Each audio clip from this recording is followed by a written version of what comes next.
Hello, everybody. Hello, hello, hello. Can you all hear me?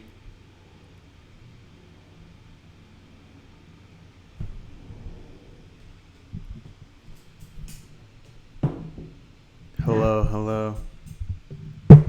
Can you all hear me? Can you hear me? Can you hear me?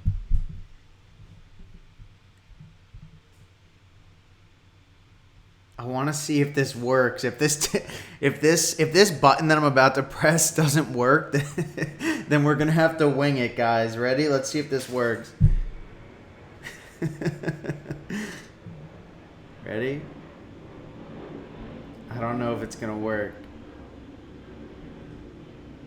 Video scene. Does that work?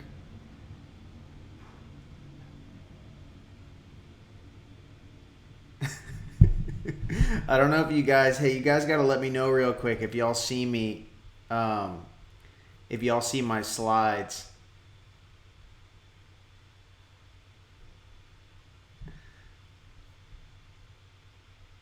Oh, you see the slides? It's working? Yes, it works. I win the game. Let me fix this light real quick. Okay, that's awesome. So right now, what do you see? Tell me what you see. Because on my screen, I only see my face. Can you see, like... See...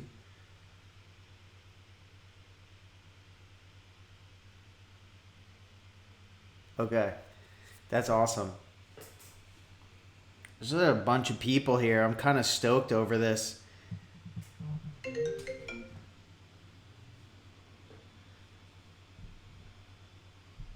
There's a lot of people. All right. Well, welcome, everybody. So welcome to this workshop.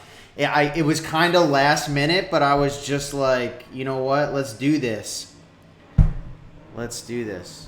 So, all right. So let's see about this slide stuff real quick. We can see you and your computer screen. Okay. So do you see the, all like this YouTube and the chat and all that?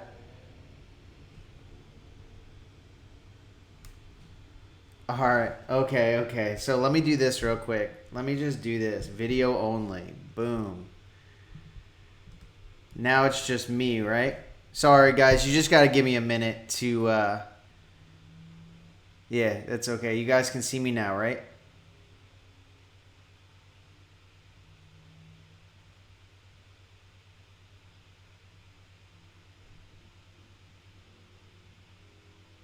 Okay, so it didn't switch over. Sorry, guys. Gotta bear with me here. All right, this is the problem. I see the problem. The problem is that I'm looking at this stupid stuff. I'm gonna pull my chat up. Right now, just you full screen. Okay, thank you for that information. Okay, so I'll get started in a minute, but basically what I just want to say is thank you so much for showing up. It looks like we're getting floods of people in here. That's what I wanted. This is definitely the biggest workshop that I've ever done. I hope that you guys will find this extremely informative and helpful. The reason for this is because I was getting a lot of feedback as far as going into the fundamentals. Like, yes, there are tidbits that we can get lost down rabbit holes, finding these exact nature of manifesting. And as you scale and you grow further in your manifesting career, you will eventually come up with these questions. But for now, it's really important to understand the basics because there's a lot of stuff out there. There's a lot of mainstream stuff. There's a lot of stuff that is built, right? So mainstream itself is built to cater to masses, right? So it's catered to masses, which means that it gives general information so that it can essentially reach everyone without hurting anyone's feelings, right? So, but the problem with that is that the more people that it's supposed to reach, the more general it is, the less. Thanks for donating, guys. You guys are freaking epic. The more general it is, the more problems there are because the less specific it is. And because of the fact that it's trying to reach mainstream, and a lot of it has already, it dulls down the effectiveness of manifesting. And because it doesn't go into the essence of manifesting. They just want money, not precision. And so for me specifically, I dealt with mainstream stuff for years. Probably, I would not consider Neville Goddard mainstream. I would consider him very niche and very, I searched for someone like him for years. I'm talking about all the other stuff. I'm talking about like Abraham Hicks, The Secret, a ton of other stuff, right? So that's all mainstream. A lot of it's very general. They don't want to hurt anyone's feelings by saying something too specific, because if someone says, no, wait, that can't be true because someone else says this, or that interferes with my belief, then it's not going into the depths, right? So the problem that I faced in the beginning was I needed very specific things. I needed my life saved. I was very much screwed. When I say screwed, I've mentioned this before. I was behind the 8 ball. I was behind the 8 ball right next to the corner pocket. And it's like, oh my God, I was not going to make it. I was poor, literally. I was in and out of homeless shelters, rehabs, no relationship, couldn't maintain a relationship. I've been to 26 treatment facilities, but all that surrounding by the way that I could not deal with life. I had no way to control and manage life. And so running and trying to grasp on to teachings that would get me out, right? Like namely The Secret or Abraham Hicks or any of those other mainstream individuals. The problem with it is that none of it worked accurate. They strayed away from accuracy. They like I said, they wanted to hit the masses. And so for me, I saw when I used it that some of it actually worked, right? Thank you guys. Some of it actually worked. And so, but it wasn't accurate. There was no specifics. They were saying stuff that you could not actually find evidence to support.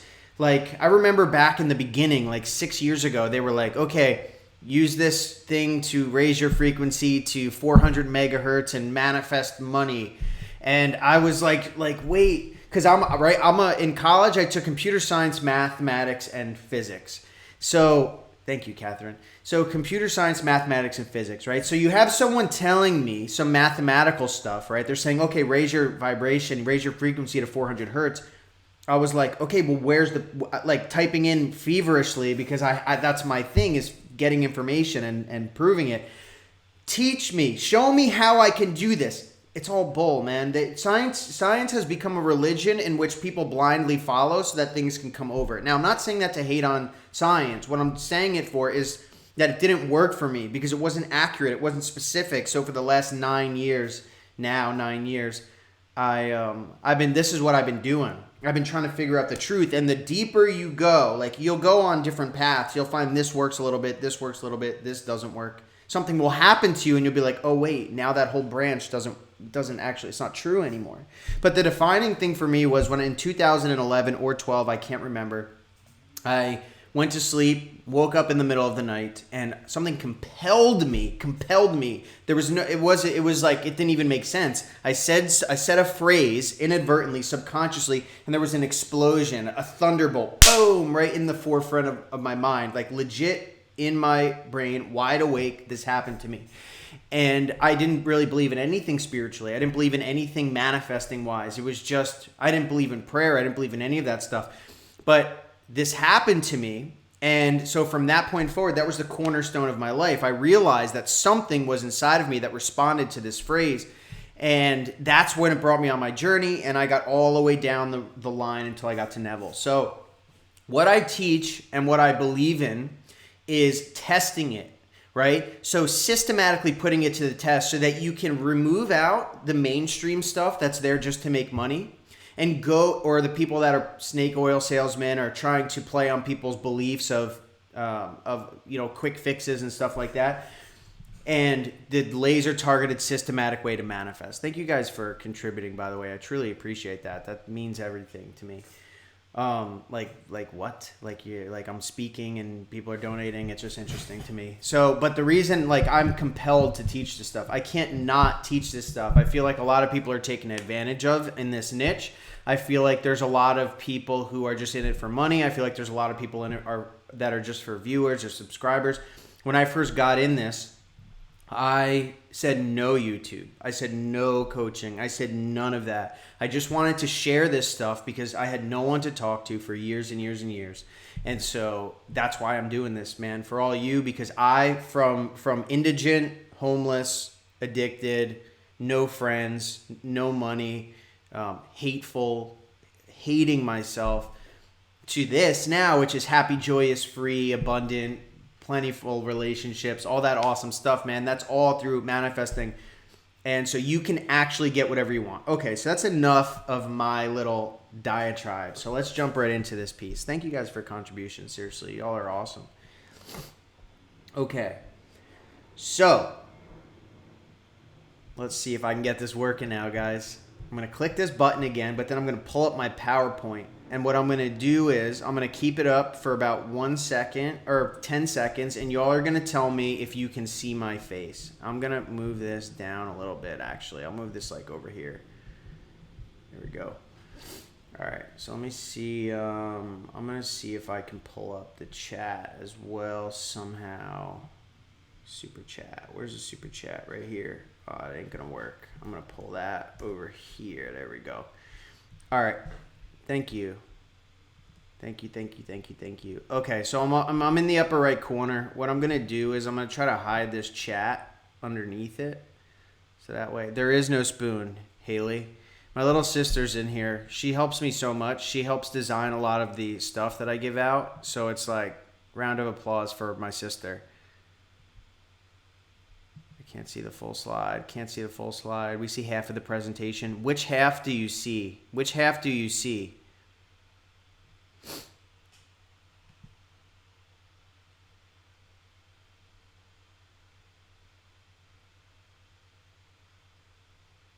You see the top left. All right, let me take a look at my thing, guys. Please, thank you for being patient with me. Oh, I see. It's like super cut off. So like, let's go like this. Let's move this crap. And I don't know. Maybe I can make it smaller. View. How do I zoom out? Zoom out. Oh, boom. What's up? How's that?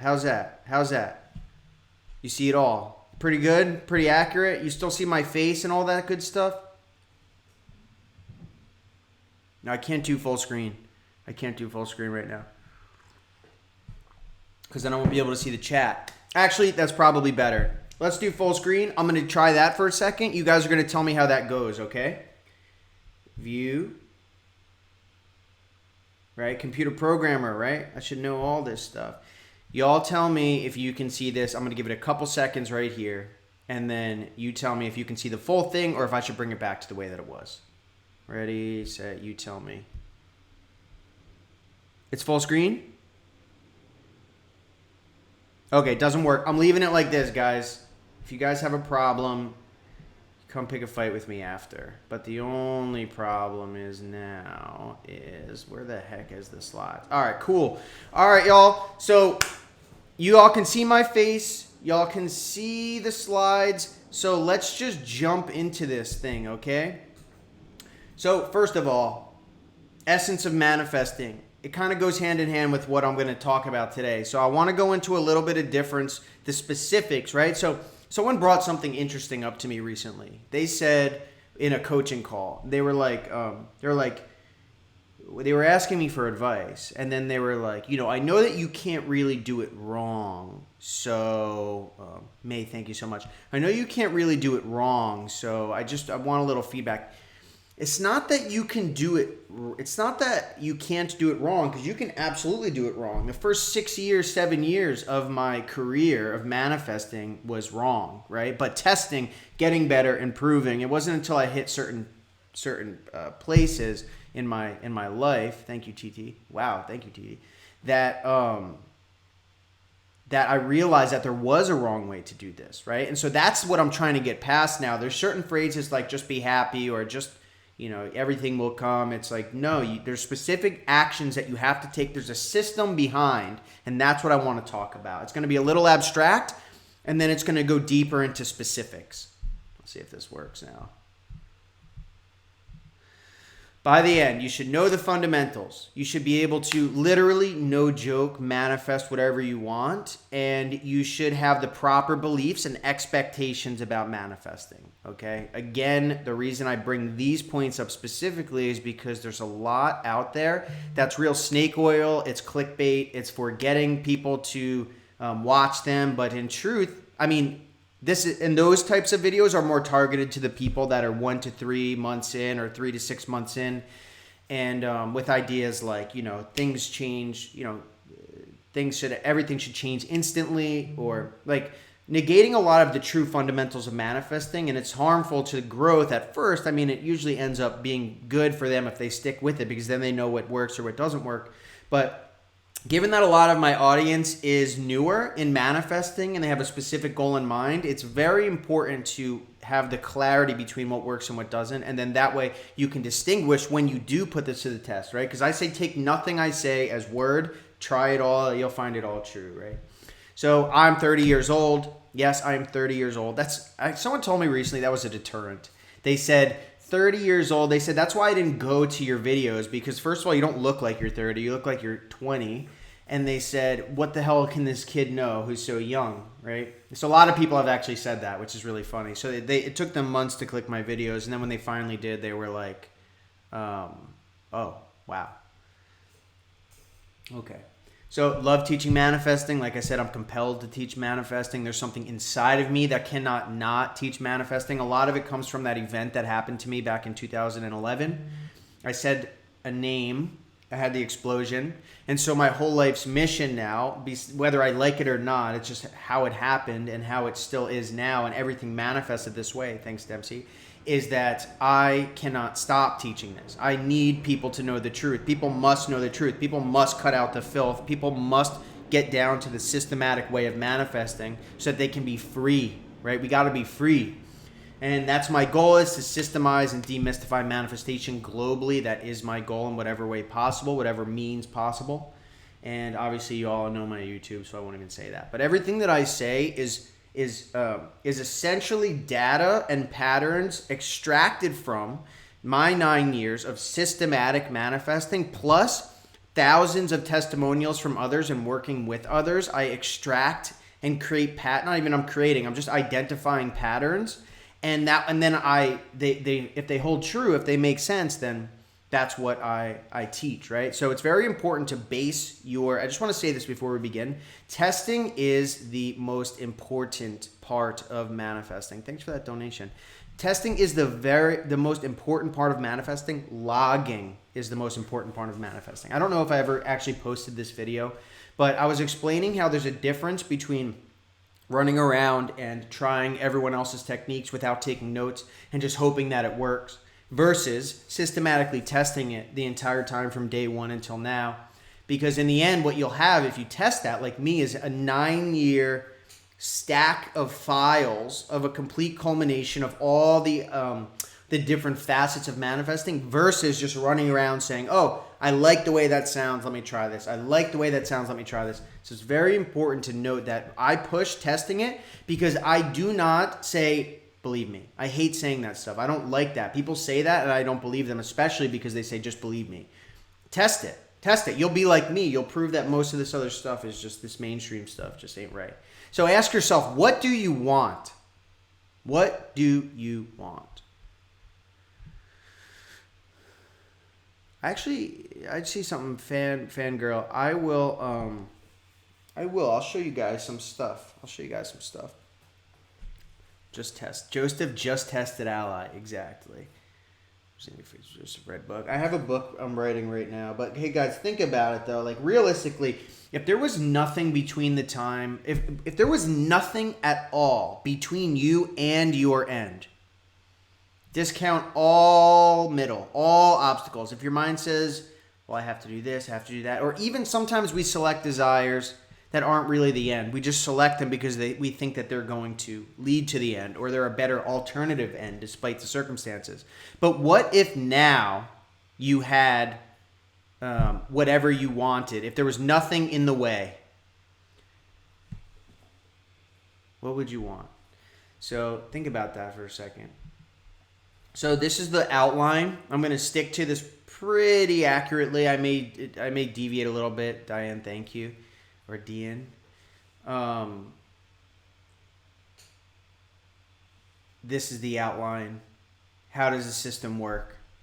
Awareness and you. And this is one of the key fundamentals between generic law of attraction or mainstream law of attraction and law of attraction mainstream of thoughts, and the accurate, very specific way that if you actually use this paradigm, then you will watch the results rack in, right? So there's a difference. There's actually a fundamental, entire different thing between law of attraction manifesting and Neville Goddard's manifesting. Although the results can be measured similarly, when you switch to this paradigm, this accurate mindset, you will literally watch your world flip. Not literally. You will watch everything change, right? So jumping from the old trains of thought, right? Thinking about I'm separate from everyone else. Thinking about emitting something to receive something, right? And by means of attraction. Those types of ideas are from the law of attraction paradigm, the secret paradigm, the worldly paradigm. But what I have proven, and what many have been coming to me and telling me that they have proven it as well, is that there's a different paradigm that's more accurate, that cuts out any of the middle, right? Things like vibration is the middle. Things like frequency is the middle.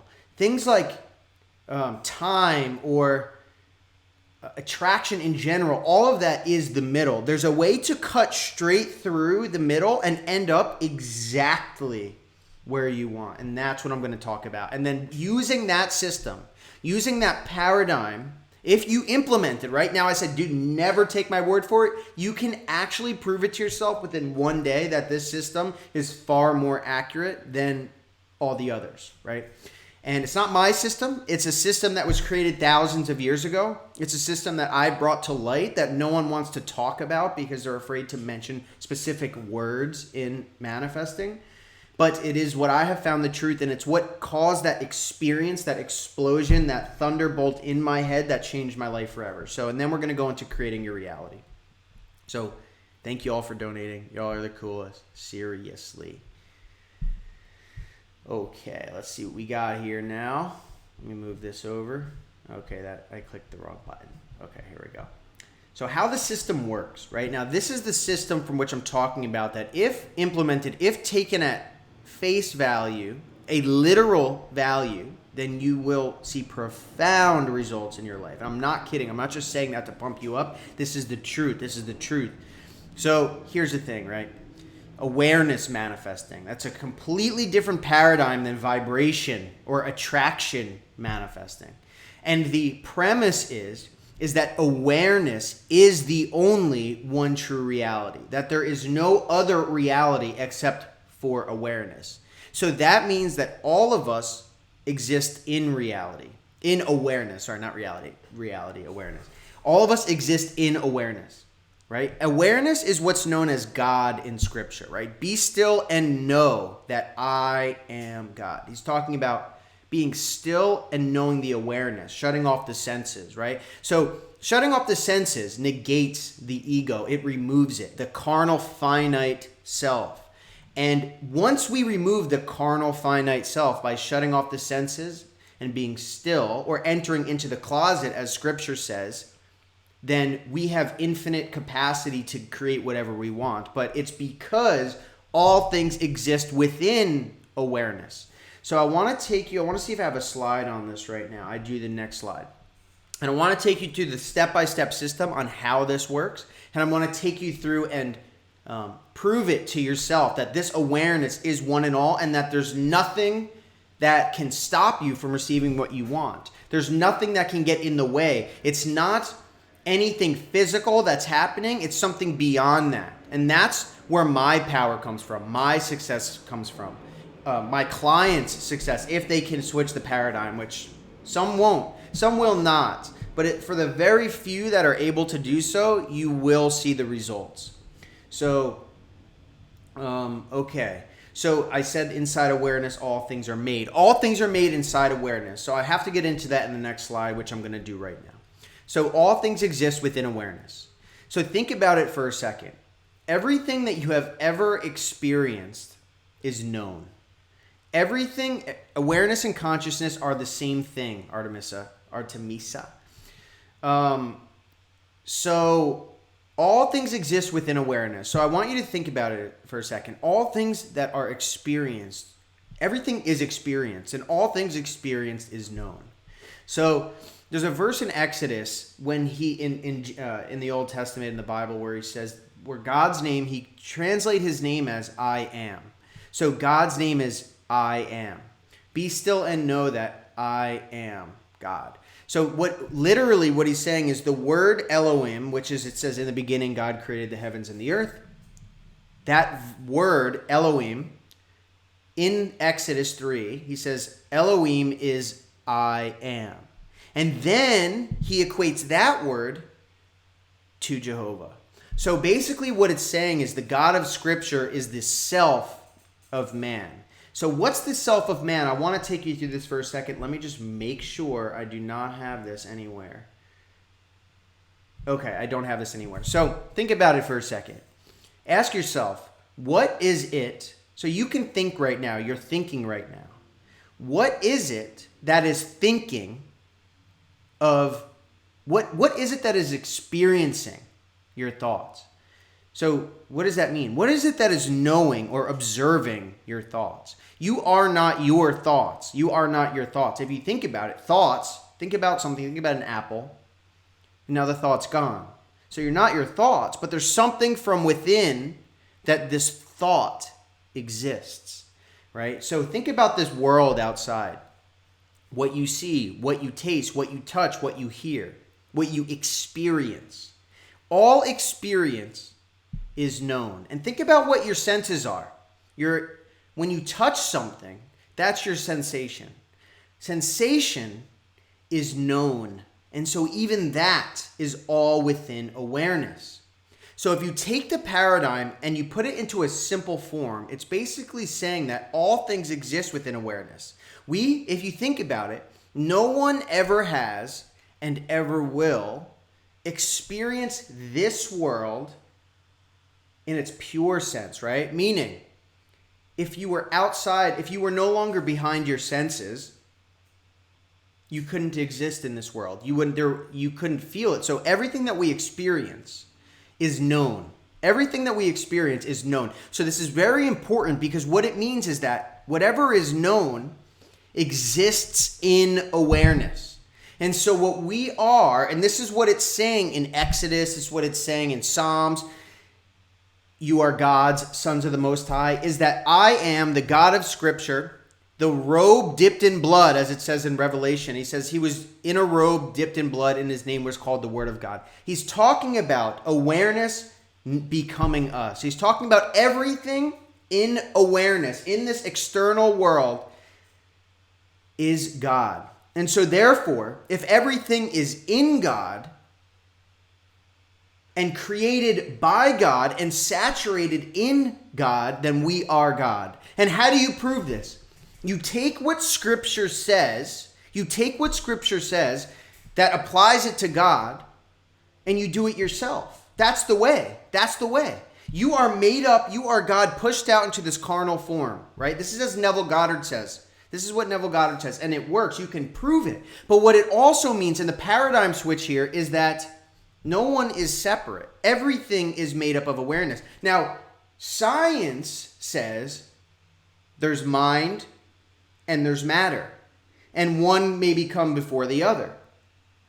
But from the perception of awareness or God, it's all just awareness. It's all just God, which means everything is made up of God, right? Science is saying everything's made up of energy.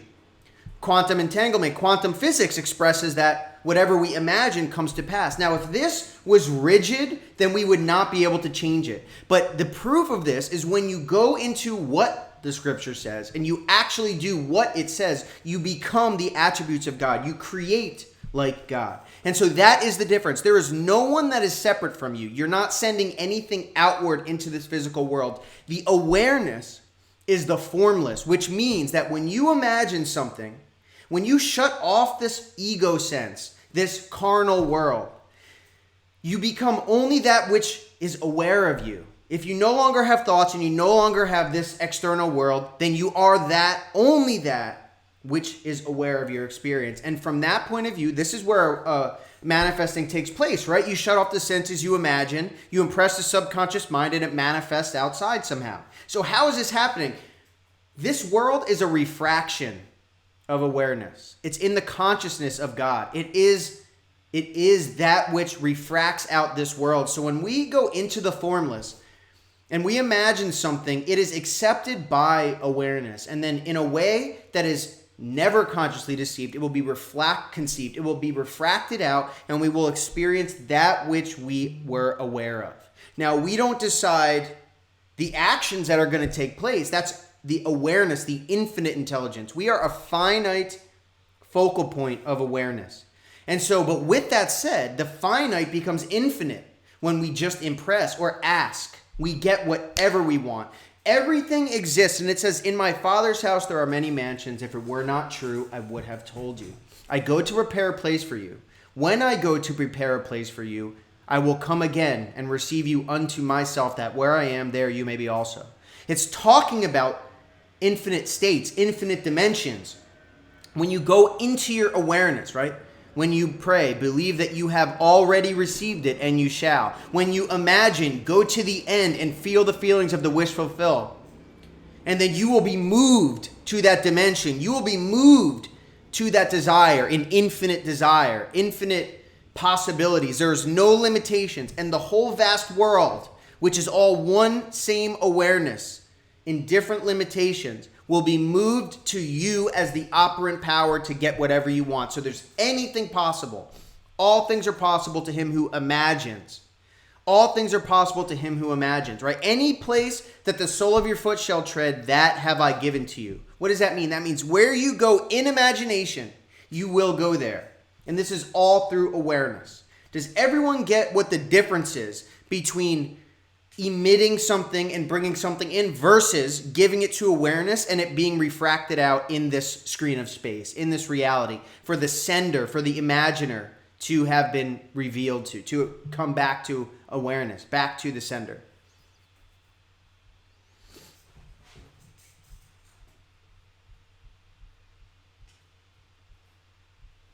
Okay. Got it. I'm so glad you guys get it. There's a difference because we're not sending anything out. This is all already one and the same thing. Everything is consumed inside, encapsulated, and infinite inside awareness. So all we have to do is tap into awareness, which is our imagination, and impress the image properly, and it will somehow, in some mysterious, miraculous way, be refracted out like light. Because we're all energy anyway. We're all light. So let's go into this. Okay. So consists of where was I even going with this now? That was an extreme thing. Okay.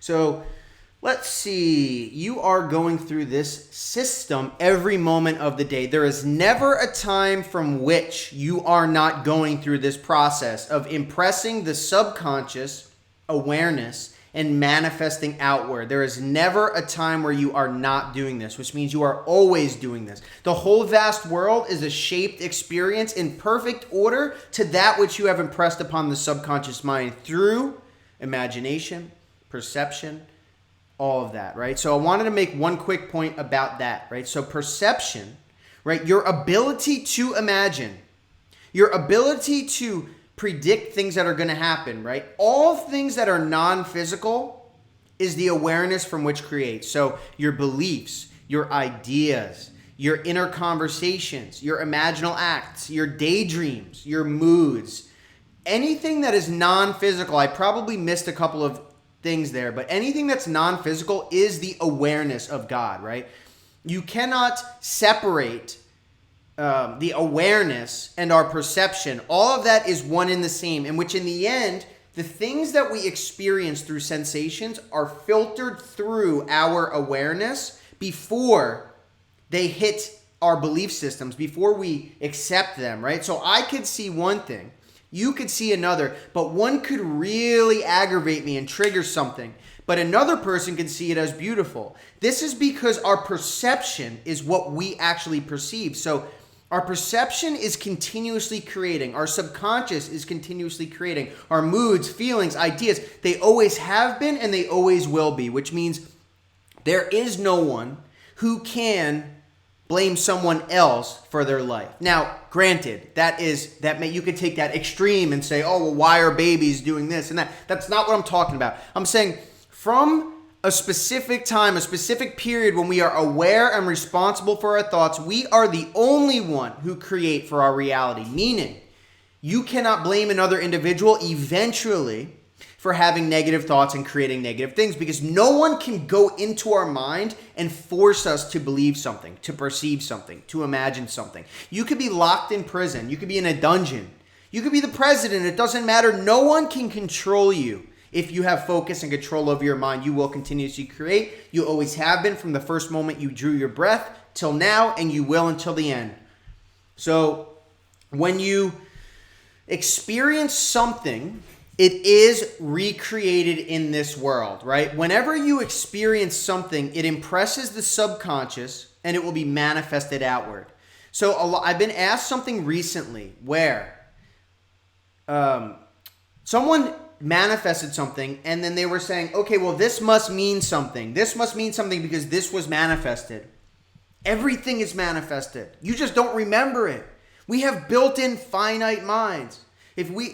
My point in saying this is there is no separation between us and creation. There's no separation in this world and manifestation. We just take control of it eventually, but we have always been creating our experience and we always will be creating our experience. So let's hop into the next thing. So testing that we are all one. This is what's important, right? So there's a couple important things I want to get through by the end of this, and it's how to test that we're all one. And the way to do that, first of all, is you imagine something happening. You imagine something happening, right? So for instance, you can write something down. Someone gives me an apple. An old friend from second grade text messages me. I receive a free cup of coffee. Anything that you can possibly think of, this is what you do. You write it down, you imagine it, right? We're not going to get into the Imaginal yet. That's in a further section down. But we don't want to, we want to write this down and then we want to manifest it. But the reason I say this is because we want to prove that everyone is always acting on behalf of us, regardless if we invoke them deliberately or not. So what does that mean? That means if I said, let me find one. J Pat says, if I write down J Pat says you are cool, right? Now that would invoke him, right? That would invoke him through some bridge of incidents to become that person, to say that thing. But if I said someone calls me cool or people call me cool, you'll watch how the whirlwind of the world starts to change, how awareness is navigating all these different people and making them do these things, right? But there's no separation between us deliberately doing this and us not, and us doing this on accident, right? So my point in saying this is you should prove that everyone is always operating based on your assumptions in your experience, right? In your experience, everyone is always to a degree operating based on what you believe them to experience. So, by the way, guys, I just wanted to say I'm going to do intermittent Q&As. So, based on the content at hand. So, once I get to the Q&A section, I'm going to switch it back to just my face, not the slides, and then I'll answer some questions. So watching what happens when you evoke someone to do something and then keeping track, right? So this is what I did. This blew my mind, okay? So there's a fallacy that's going around that says that no one has thoughts, right? That only you have thoughts. Now, in scripture, there's a word, it's called Elohim, as I said before. What that means is the God, but in plural form, but a singular tense of the word, but in plural form. So what it's saying is we are all that, which means we are all God, which means we all have the creative power of God, but all of us are asleep until we awake, right? You guys either have awoken or on the verge of awakening from talking, right? But you guys are manifesting. This is amazing. So what happens is that people do have their own stream of consciousness. Now, do people have individual realities? Do people split up when we're not seeing them? We can't be sure 100%. I've experienced some things to this point, but the idea is that people will continuously be aware while they're in your experience the way that you are aware of them. But whenever you change this deliberately, and with most people in our world, we're not doing this deliberately. We have not...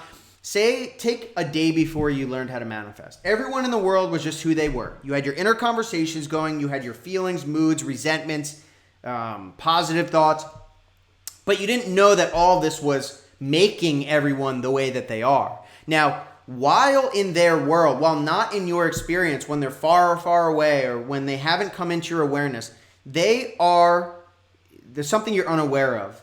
But as soon as they come in, they fit that prototype. They become that prototype. They become it. So they will go from where they are now to where you have just imagined them to be. And through whatever bridge that is, whether it takes a millisecond for them to completely convert or a day or a week, that's what's happening. It's not time that is the essence, right? It is... Because time it doesn't matter, but it's just in the way from which it's most possible to unfold. So when we imagine something, we hold a person in a state, and then they become it slowly but surely.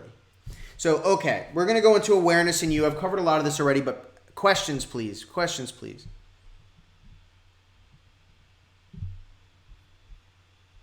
Well, let me click on camera only.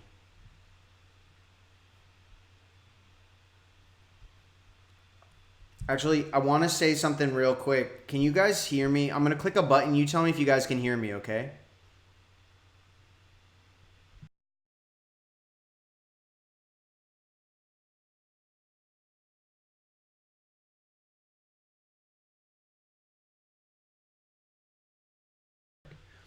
Okay. 1 second.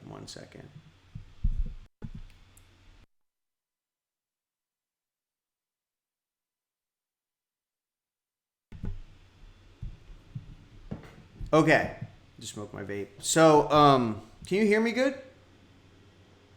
Okay, so questions.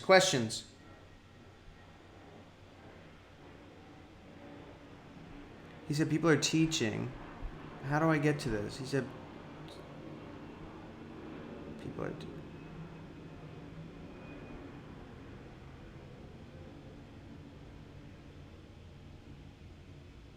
Is it better to imagine at night and then not react during the day? So the critical, and I'll get into this a little bit later, but the most effective, now, like I said, what I teach is just, there's probably a billion different ways to manifest. I've gone through a lot of them, but the most effective systematic way that you can depend on the results are imagining at night, before a nap, before sleep, or in the very morning, and then fall back asleep. The reason for this is because the conscious mind, the finite analytical mind, reduces to a minimum.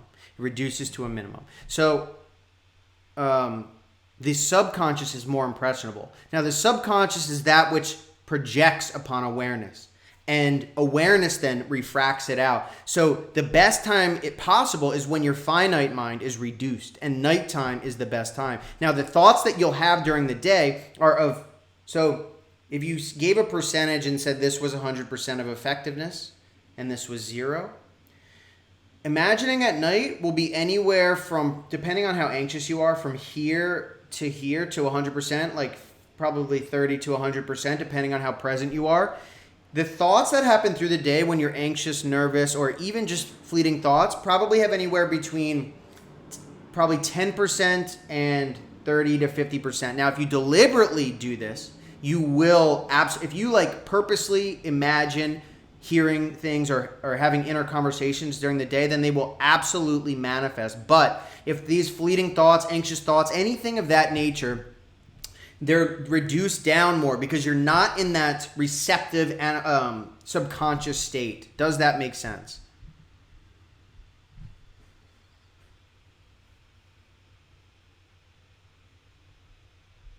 What about repetitive, intrusive thoughts? Do they manifest? So Lotus, I think that answered your question. Did it?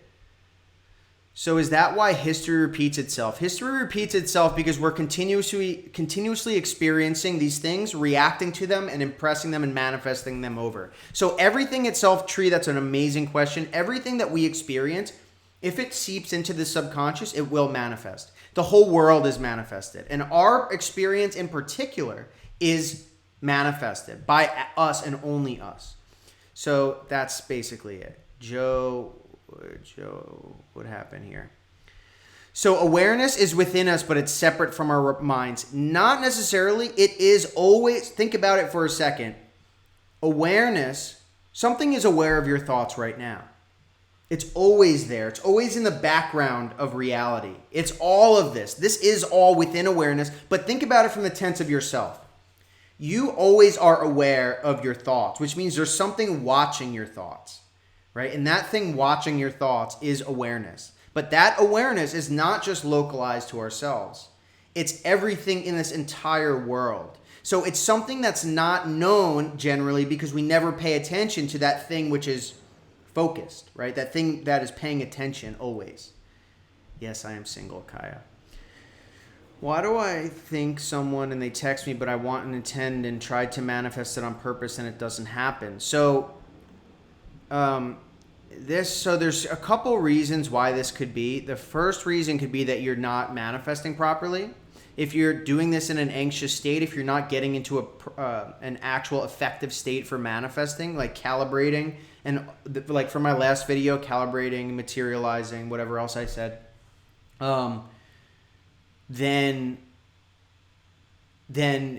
you're not going to have good results. Another reason which could be is that the bridge hasn't moved yet, right? Which means that a person is in a current state and they must now conform to your state. So this is much more common. Most people, when they imagine, they think that the result is going to be instant. And in many cases it is. In a lot of cases it is. When you imagine, because here's the thing, once we impress upon awareness accepts it instantly.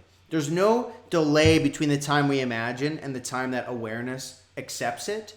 But then what happens is the people that are in the world, they will conform to it. So there's a conforming period. Depending on how far along they are already to become that person, that is the quickness generally of them becoming that person. Now, we will never know this. And so this should not be kept into consideration when we're imagining because it can cause limiting beliefs. But the idea is that if we're not, like, some things will manifest in a day, a week, a month, a year. It's not time that does this. It's the act of it's between us and the person. Meaning, if I imagine and I have all screwed up thoughts and I'm like a failure, then, like, say worst case, like 0 out of 1,000 manifesting prowess. Then if I imagine and then all I have is negative thoughts, right? It's not going to be an effective imaginal act. So what we want to try to do is get the imaginal act up to 100% effectiveness, which is kind of what my last video was about, the visualization video. And from that point forward, if we can do that, then we'll start to be able to know 100% that we can accurately and effectively every time impress the subconscious, right? But here's the thing. No one has free will. No one has free will. Not even you have free will. So I mentioned this in the Everyone Is You Pushed Out video. But so Neville actually says everyone is your self pushed out. Everyone is your I am pushed out. Everyone is your awareness pushed out, which means that if you impress your subconscious, then yourself, not Joseph Ally from San Diego, I'm not the one who's creating, right? I mean, I am invoking it. I am operating the creative power, but it is the awareness which is doing it. So that's the basis of Neville Goddard's teachings. He makes that abundantly clear in his lectures and his books. But the reason I say that is because free will is lost during the day. We don't have free will. Neither does anyone. We only have free will when invoking our imagination, when we're imagining. Otherwise, we are always moving through a bridge of incidents. We are always moving through a bridge of incidents. So does that make sense? Was that a helpful question? I think that was a good question.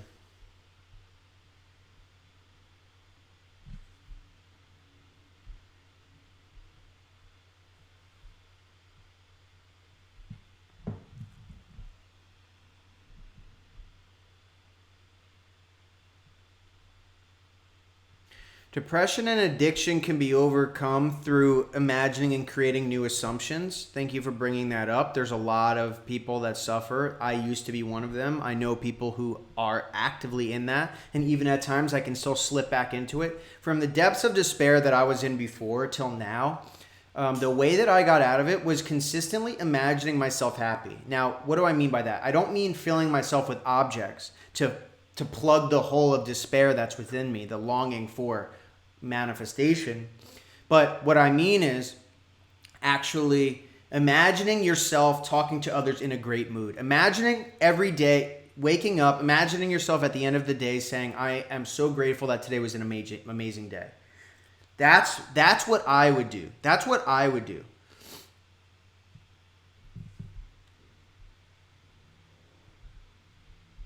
What if your manifestation starts to fade out? Yeah, I mean, here's the thing. If you get a good, thorough imaginal act, you will impress it. It will be taken over by awareness, okay?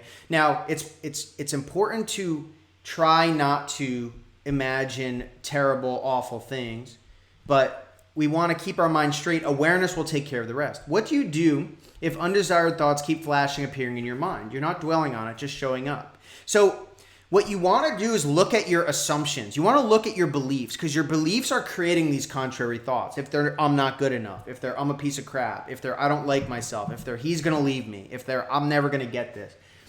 Those beliefs inside of us need to be uprooted and changed. And we do that through imagining. We do that through impressing the subconscious mind. We do that through creating new beliefs and ideas and attitudes by listing out, identifying the possible negative ones by reverse engineering these thoughts and saying, okay, I keep repeating they're never going to be with me. I keep repeating in my mind, it keeps popping up that he doesn't like me, or that I'm a failure, or that manifesting doesn't work. What can I do? What would exist? What belief would that be that would be creating these thoughts? Maybe it's, I'm not good enough. Maybe it's, I don't feel good. We create a contrary belief to that, a positive contrary belief to that, and we imagine it until it feels real.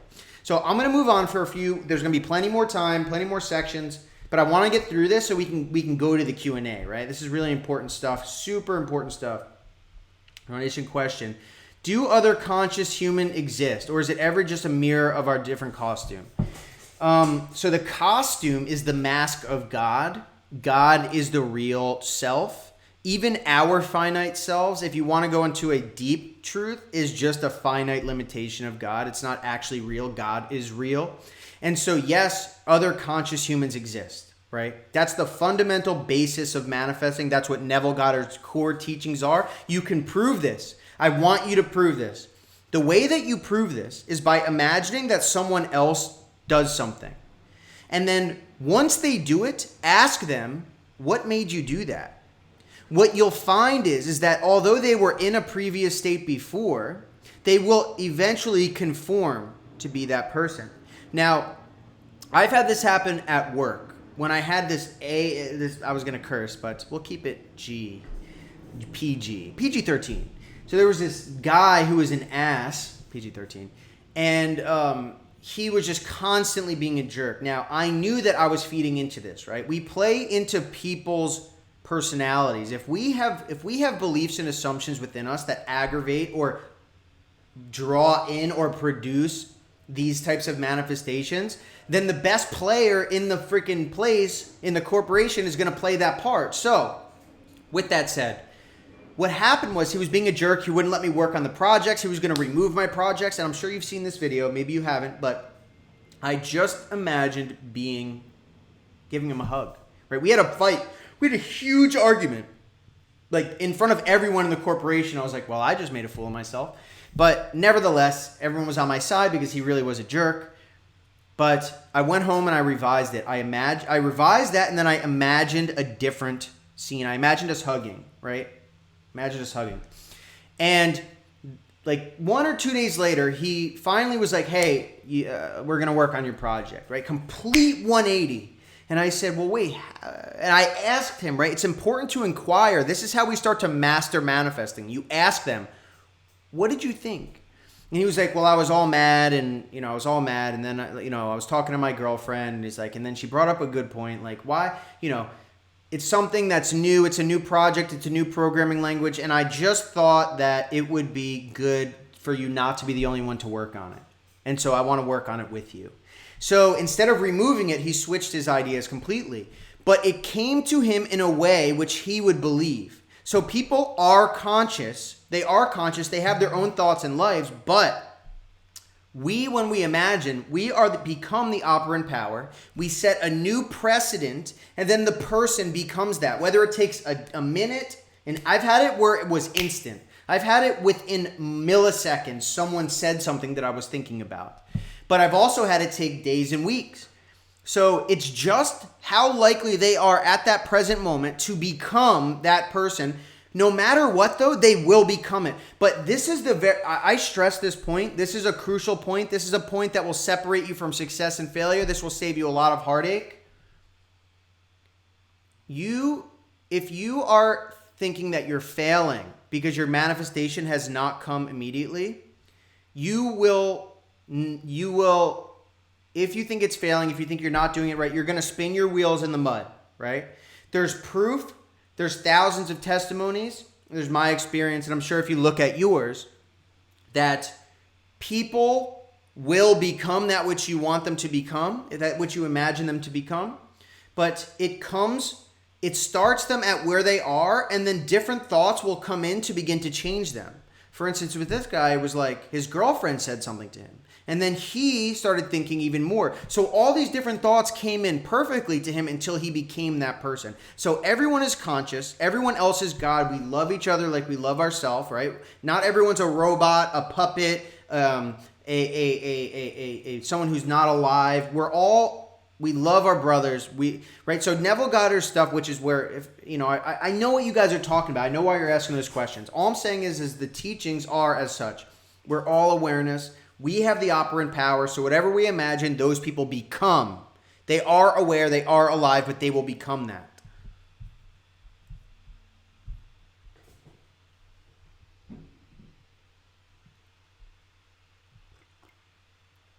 All right, y'all. Yeah, everyone, I just want to say, guys, you guys are freaking awesome. Like, I love this. The fact that you guys are engaged in this, like fills me to capacity. I love that you guys have these great questions. Seriously, because that means that you really want this. You really want this. It's not just like, oh, let's just like raise our vibration, man. Nah, man, you guys are in it. You guys are in it.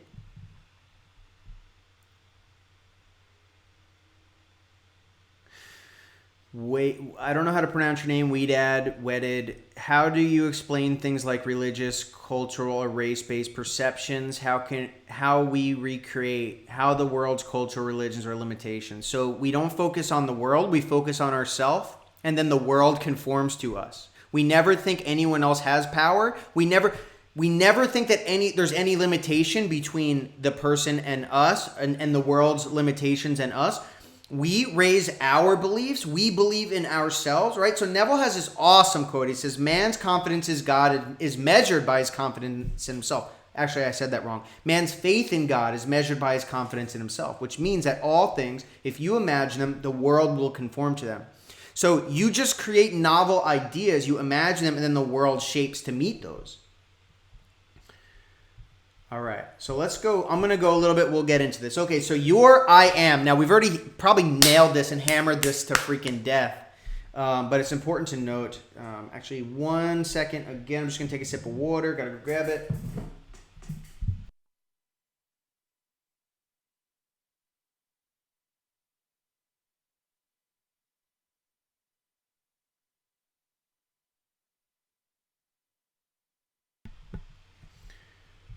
Scene, video only. Okay, so let's hop it back into the scene. The scene. Interesting. I named it that. Okay. So, I see it now. Cool. All right. everything will move. Oh, I have to move this up a little bit. I see what y'all are saying now. It's a little cut off on the bottom. It's all good though. So by the way, guys, I just want to throw this out there in advance. So if you like this style of teaching, like as a lot of people do, I do workshops like this all the time, but I'm doing this VIP thing. It's basically this every single month, plus a Q&A call every single month, plus a community that just streams on and on and on. I'll tell you more about that later, but if you like this, it's really helpful to get this information, to ask questions. So it's something I thought would really put an extra degree, like 1,000 degrees higher on the scale of effectiveness of manifesting and turning it into a lifestyle, instead of watching a video and then going about your life and being met with all this outside stuff while you're learning. You can have something else. So, okay. Your personal awareness is I am. Your personal awareness is I am. So be still and know that I am God. It's literal. Be still and know that I am God. I am God. In the New Testament, right? It's so the name of Jehovah is Yad He Vav He. That formula, if you've watched my videos, translates. First of all, Yad He Vav He is, and I'm sorry for the Jews, I know you're not allowed to say this, but that word out loud, but it means I am. But the symbols of it, the character symbols that are all formulaic, they all mean separate things, but all together that word Yad He Vav He, which is the word that translates into the Lord or God, means I am. There's a version of that in the New Testament. It's called God the Savior, Yad He Vav Shin Ayin, which is Jesus Christ, right? And that word translates into us. That's the individualized form of God, right? So I've said this in a previous video, but in Psalms, David says, you are God's sons of the Most High, yet you will die like men. So that word God is Elohim. But in Exodus, he goes, God's name is I am. And then he says his name again. So he says Elohim means I am, and I am means Jehovah. Now, if you watch this back, I don't want to get too deep into all these deep things, but I think it's important to note so you can replay it and watch it back later. But Elohim equals Jehovah. So he says Elohim, like you are God's sons of the Most High. You are Elohim, the creator of, that's in Genesis. God created the heavens and the earth. Elohim created the heavens and the earth. And so David is saying, you are Elohim, sons of the Most High. You are God's sons of the Most High. And then in Exodus, it says that word also means the individualized God, meaning Jehovah, right? Jehovah is what it's more translated into later. So, and then in the New Testament, right, it says, what have I to do with thee, Jesus Christ, Son of the Most High God?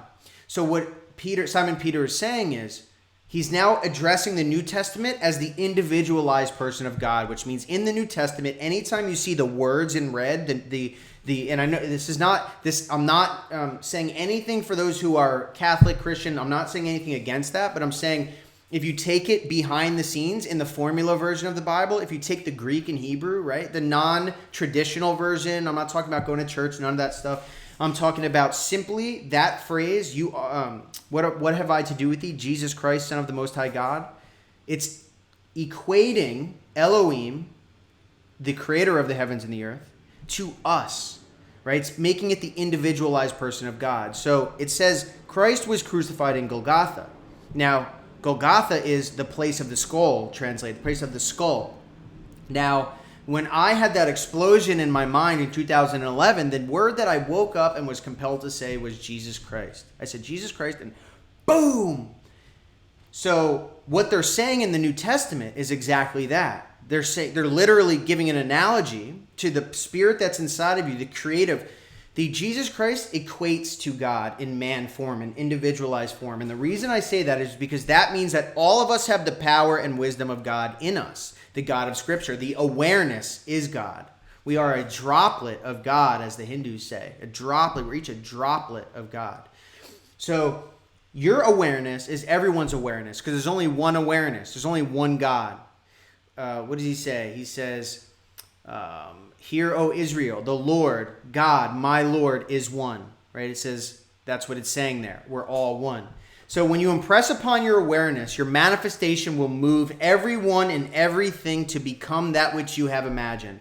I say all that to say every single thing, if you do it properly, if you can impress upon your subconscious mind an explicit version of what the awareness would like to experience, and you pass it off to awareness. You filter it and feed it through awareness. You cut off this external world so you're not getting this bleeding in with your imaginal acts, and you push it into awareness. You will manifest it. You will go where your foot has stood before. You will manifest it outward. All things are possible. All things are possible. So how do we do that? How do we do that? By creating an experience. Now, here's the thing. I alluded to this before, but and someone asked this before. All experience becomes impressed on the subconscious mind and manifests outward through awareness, in awareness, saturated from awareness, refracted out, manifested out. Manifested means to be made light, to be made known by light. So that term is first used in 1 Corinthians chapter 12. It was written a couple thousand years ago. It says the manifestations of the Spirit are given to every man to use as he will, to use as he sees fit. And it names a lot of them there. And a lot of them we've all already done. We've already manifested things. We've already invoked miracles. We've already healed others. We've already heard the voice. We've already had visions. I mean, I have, and I know some of the people who I've talked to have as well after doing this stuff. And so what it's doing is it's equating that spirit, that Jesus Christ, what have I to do with thee, Son of the Most High God, to us. That's us. We invoke that manifesting power. The world conforms to our manifesting power. So we never worry about how. That is the enemy. We never worry about. Now, I said all these things. I said people have thoughts. I said there's a time delay. I said we must do it the proper way. But here's the thing. We never are to worry about how it is going to come. Never. We don't think about what is in the middle. We don't think about anyone's current state of affairs. We don't think about what they're thinking. None of that. We think about it in the tense of, this is what I want, I'm imagining it, and now it's coming. That's it. Period. Point blank. Done. End of story. That's how we think of it. We never think, oh my God, but he's here, he's there, she's here, she's there. The money's not here. I'm not good with money. Yo, wrong. What we do is we filter to the end. We say, okay, I'm writing this play. What do I want the end to look like? What do I want the end to look like? We take that end and we extrapolate upon it. We list it out. We list the criteria, the setting, the experience, the mood, the feeling, the dialogue of after the desire had already been fulfilled. It's like seeing the last scene before the credits, the ending scene that you've created, but not having seen the middle. That's how you write out your scripts. That's how you imagine. So now the awareness, the way that we impress upon awareness is we must feed this imaginal act to awareness in the way from which awareness will experience it. So what does that mean? Because awareness is replicating our experience continuously, that means that everything that we're experiencing is being replicated outward, which means that if we create our own experiences that replicate what we're experiencing here, then those will be carbon copied out. So the reason I say that is a preface to saying this. First person point of view. First person point of view. And the end result. The end result. So first person point of view means we're looking through our own eyes in our imaginal act. That's the way we experience normally. That's what's being impressed. That's what's been creating our manifestations, our external world. So we take that process and we emulate it. We eliminate having to be limited by this world. This world is limiting. It's dominated by logic, reason, physics, nature, science, all those things. They're all limiting. If we cut all those off and we pretend there was nothing between us and our end, and we bring it into our imagination in first person point of view, then we will manifest it outward in the exact nature which we want to experience it. So here's the thing.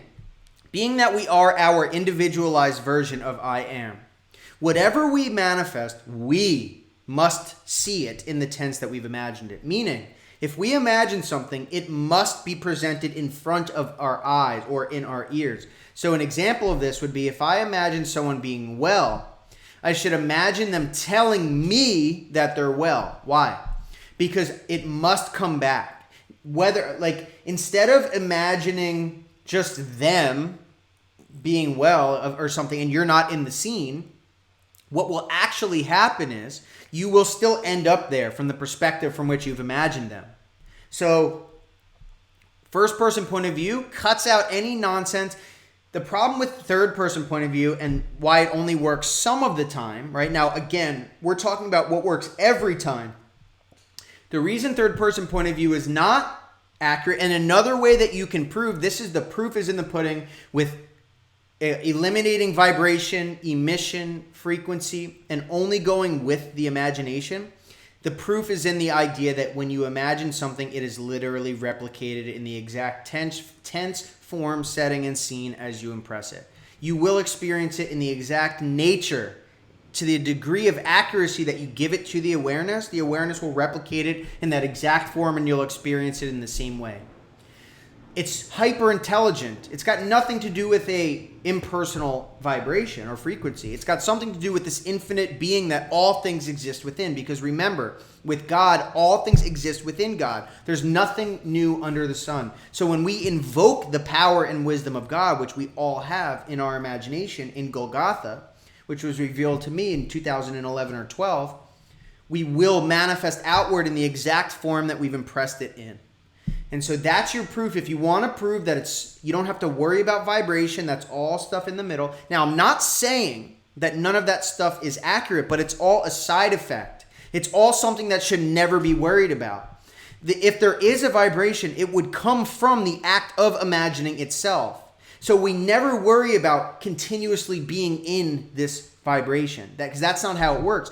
Another way to prove that it's not emitting something, emission and receiving, is when we impress something, we don't have to think about it again. It will be accepted by awareness and pushed out without us contributing any further. We've done our part. We've impressed upon awareness. We've gone into the formless version of God, the imagination, and impressed it until the point where it was accepted and then it becomes manifested outward. So you simply fix your mind's eye on the wish fulfilled. You feel the feelings of the wish fulfilled. You act it out in your imagination and it manifests outward. So now we're going to go into the exact process from which to outline the scenes. Something that's very helpful, and I want to do that, but I'm going to stop for about 5 or so minutes to answer any questions that you might have now. Let me switch this back, take a sip of water, and I'm going to check the chat in about 1 second.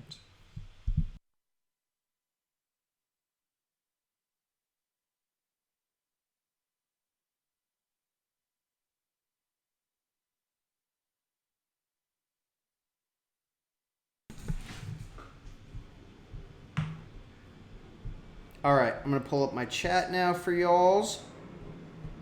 All right, what do we got here?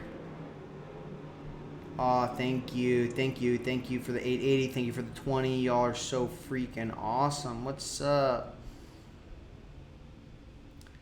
All right, this is going to be difficult. Hey, do me a favor, man. Imagination, can you do me a favor and find some of these and tag me so that I can go through you? Is central information enough? So we're going to go into that, actually. We're going to go into that. How to make a manifestation permanent by imagining properly. Does negative limiting beliefs... I see it's flying up, man. Does negative limiting beliefs... Jeez. Sorry, guys. This is being flooded and flashed in front of my eyes. Is central information enough to impregnate the subconscious mind? What about language? Hey, how are you? Absolutely. All of those individually, right? Every aspect, as I mentioned before, every non-physical aspect of our awareness, every non-physical aspect of ourselves, which means awareness, is creative. If we can get that, if we can use language, if we can feel it right, then that will make an impression. But the more detail we can add through impression, through imagining, feeling, touching, tasting, hearing, acting, having people with you, the more accurate you will do the impression.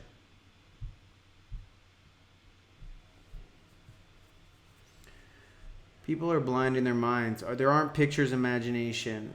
There aren't pictures in imagination. So then use that. I just answered your question anyway before. Just use your hearing then, feeling, touching. Doesn't matter. Is it okay?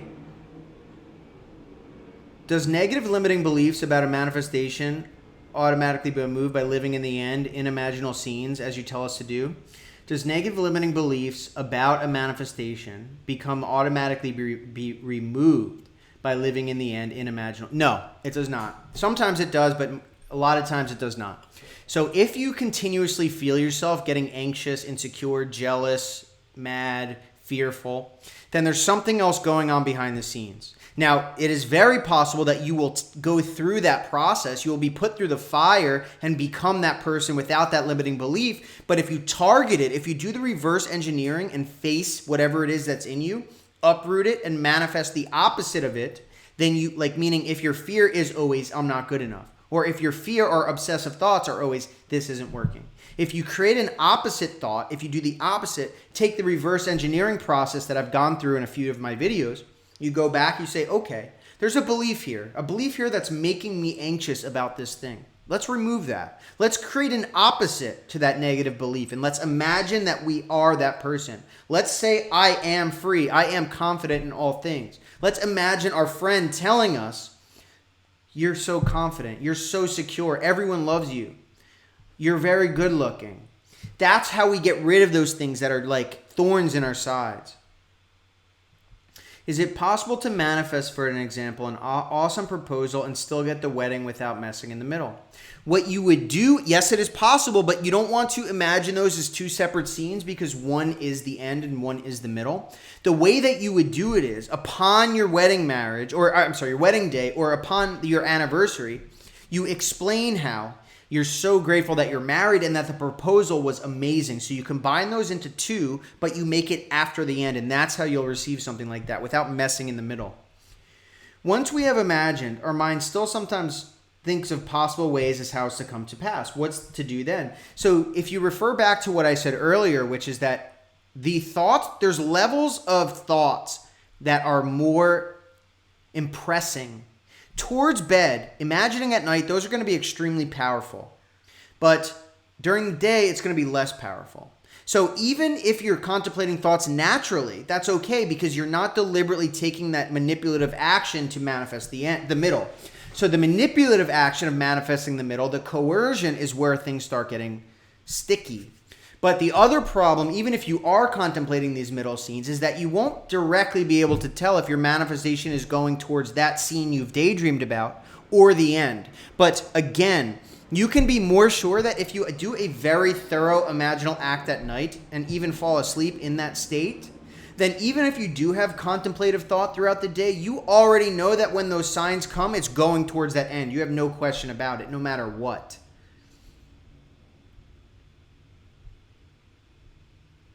Is having dreams about your desire after a good visualization a sign that it is done? I know someone who dreamt for 9 months and nothing. So it depends on the way that you imagine. The focus should really be on getting a very powerful, good imaginal act instead of worrying about the middle. Because if you imagine properly, then you do not have to worry about the middle ever. You already know you've done it properly. Do you have to live in the end 24/7 after imagining? For example, acting like you are with a specific person romantically. No, in fact, the opposite. What we should be doing is impressing upon the subconscious mind and then averting our attention elsewhere so that we allow awareness to take hold and do the work. One of the problems with doing that is that we strangle it out or we just never drop it into the ground. Now, again, this is another way to prove that it's not through emanation or vibration, but it's through some type of mystical awareness, some magical awareness that brings forth that which you desire, right? That which you want, right? So the way to test this is to imagine. You have to do tests, right? Do not ever take my word for anything. Those of you who are my clients in here, which I already see Angela. Thanks, Angela, for coming. You're awesome. You already know. I really push, it's not dropping it for the sake of forgetting about it or moving on or anything like that. But that's the process, right? It's not holding on and emanating a feeling or frequency outward, right? It's only that which is impressed upon awareness. It can be one single time and manifest. One single time and manifest. One session of subconscious mind and manifesting. Those will push out, manifest. But in fact, so if you do a test, if you write, say, 10 things down, this is why my daily list is very important, right? So I created a technique called the daily list, right? I mentioned it probably 6 months ago when I first began. And the idea is to write 10 or 15 things down and you just write them down and let it go. And it's like you didn't even really imagine for it. And you watch. Things will come in an hour, a day, a week, a month. And you did nothing. You forgot about it. And so when you prove that to yourself, but then take even a step further and say, okay, I'm going to write this down, but I'm never going to let it go. I'm going to keep imagining over it. I'm going to keep feeling it, keep pushing it forward. You will watch the difference. You will not get that which you cannot let go of. And when I say let go of, I mean continuously imagine for. You must relinquish your awareness and focus on other things for even split periods after. Intermittently imagine. Don't obsessively push it forward. Otherwise, you're going to be met with resistance in that. Because even the act of continuously doing that is a counter. It's more of a lacking mindset regardless. Joseph, how do I know the dreams I have are predictions of the future or just because I'm constantly thinking about the desire? If you've imagined successfully and you're having dreams, then you automatically assume. Our assumptions will harden into fact. So you automatically assume that it's going towards your end. Yeah, that list I had. I saw something about 131 days or coffees or something. That's awesome. What if you don't dream about it? Good for you. Doesn't matter. Can you give example of daily lists? So let me grab I wish I had my other notebook in here. Let me see if I can find one.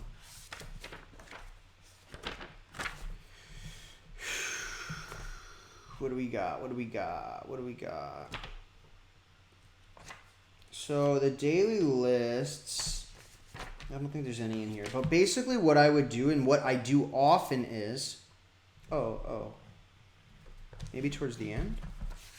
I have 2 journals. One of my things is a freaking textbook full of thousands of them that have come to pass. Just give me one moment. I'll try to find this. Okay, here's one. This is what I wrote. Okay, so as you can see right here, I put little icons next to my desires, right? I have a whole key system for it. But basically what I do is, let's see. The value I provide. So here's something. The value I provide to others is without parallel, above anything else. So what I've done there is I just made a generalization fact, a generalization. Now that one's a little bit more general. I'll try to find one more specific, but the idea is whether or not it's true, it will become true. So that means I will become the person who's providing that value if I'm not already. People will perceive me as that. It's not just going to be like suddenly everyone thinks it. No, I will become that person. People will begin to say it to me. They will say you have very valuable content. And the reason I'm doing that, the reason I write this is because I want to make sure that I'm always giving accurate content, which means that I can't say things that are inaccurate. I will become a person who only is able to say the truth, and that's what I'm after. I am, let's see, factor, I mastered all past. These are a lot more general, and the reason is because over the time, you will switch from smaller manifestations to bigger ones because there's no difference. But I receive a free cup of coffee. Someone dreams of me. Someone dreams of me in a blue suit. It rains for 5 minutes. Someone gives me $20. An old friend from Catholic school messages me who I haven't talked to in a long time. These are different things that you write down, and then when they come, you just write them down. Like I just literally will write it just as fast as I said it. An old friend from Catholic school messages me. That's it. Boom. Next one. I receive a free cup of coffee. Someone calls me good looking. Someone, whatever, and I go on and on and on. And then you watch, you forget about it. Those will come to pass. They will come to pass. It could happen that day or a week. But this is another way to prove that your manifestations are accepted instantly. There's no time delay between the time you imagine and the time it's accepted. There's only, if there is a delay, it's only in making the pieces move together, dealing with everyone's individualized selves.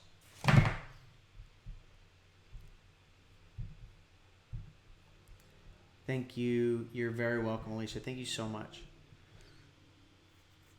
Okay, why do I always get ghosted by men I like? So you would create a belief then that would say men always stick it out. The men that I encounter always have integrity. Men who I encounter are always loving and caring and honest. You can change your appearance. I know people who have done it. Is it more normal to want to move your head physically when you imagine? Yes, I do it sometimes. I will. So the question is it normal to, when you're looking around, want to move your head? That is normal. And so you can do that if you want to, but eventually what I try to do is once I realize I'm doing that, I'll keep my head fixed and I'll move my gaze imaginary instead. So it's up to you. All right. What do you think about subliminals? I think deliberate affirmations are better. All right, let's hop into this, guys. We're kind of really taking this to the next level here.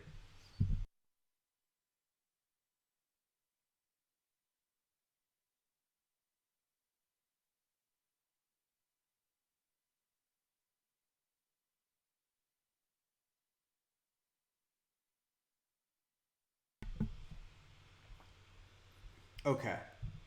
So, let's go.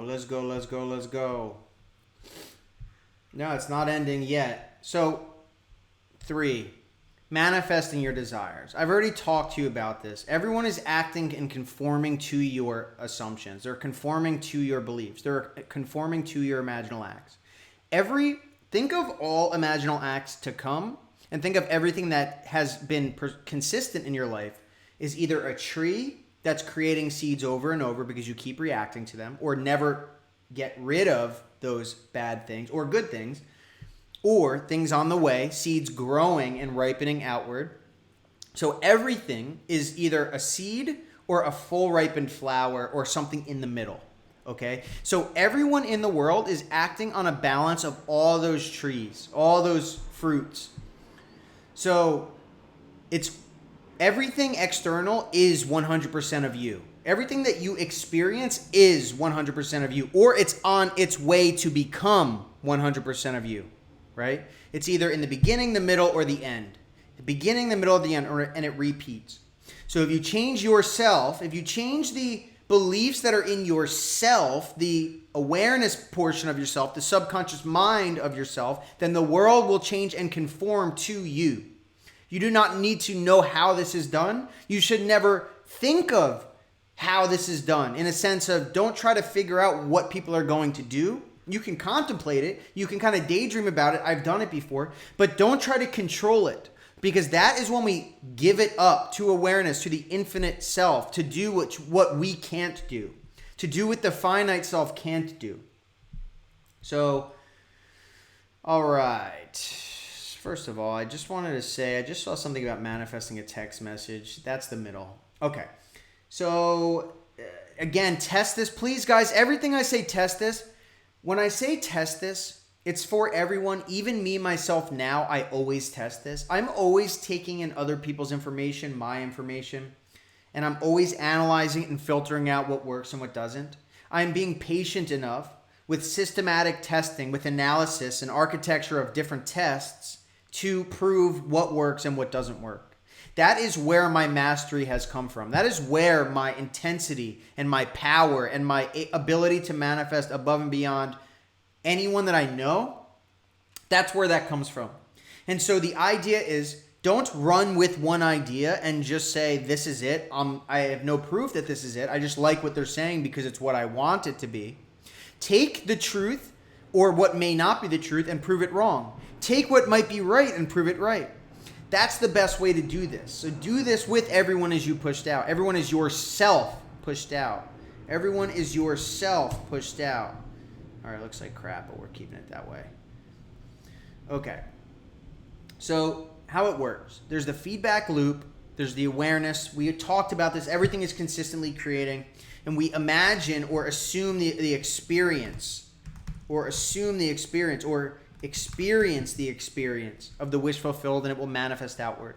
Whatever it is that is manifested outward will come back to us. We will receive it again, and we have the opportunity at that point to either deflect it or ignore it, or accept it and react to it. And if we react to it, it goes back into our awareness and it continuously manifests outward. So what that means is if we continuously imagine if we continuously allow things to happen without ever changing the way that we react to them, they will stay that way forever. They will stay that way forever. Why does Neville say fall asleep in this state every night if we only have to envision our desire once? So, Roxanne, it actually depends upon which lecture you're taking this from. So, what you're saying is from one of his lectures. But later on in his career, so I don't have my thing in here. But so what I do is, this is what I do. So if you see this here, this is a transcript from one of his lectures, right? So I have about 140 of these studied and analyzed, right? And I keep going. I keep going over them. I keep studying them. So what I do is I take the summation of all Neville's teachings, I take my experience, and I take all the thousands of testimonials that I've received from everyone else, and I condense it into the patterns that work. So sometimes Neville said that, right? So now there's some opportunities from which you want to imagine consistently. There's some from which you want to imagine only once. If it's something that you're obsessed with, you should not imagine it all the time, because you'll never drop the obsession. You'll never be able to get out of the lack mind state. If it's something that is completely new, you've never experienced it, it's not in your consciousness at all, then you imagine it until it becomes bled in with your, or completely dissolved within your consciousness. So the question is, it's not a one-off thing. Now, if you're obsessed, you must drop it. You will never get what you want if you are consistently obsessed. But look upon your own experience. Don't take my word for it. Look upon your own experience. Depending on how long you've been manifesting, you think to yourself, why are some things coming easily and other things coming more difficult? Why are things coming instantly and other things not instantly? Why, when I forget about something, does it come, and when I don't forget about it, it doesn't come? It all alludes to the same answer, right? But test it. Don't take my word for it. Some things you must imagine consistently. Some things you should intermittently imagine. And in fact, if you imagine, and then say imagine it for a few days until you're extremely saturated with it, and then you get to the point of saturation, the satisfaction, you can chill. You don't need to, right? Neville's lecture, and I've quoted this in a lot of my lectures, a lot of times he specifically says he imagines it and doesn't think about it again. That's later in his career, right? When he was more refined and sharpened. So what you'll find is the truth in that. But again, if you have been keeping track of your manifestations and testing this, you would know this. So that's why I push testing it above anything else.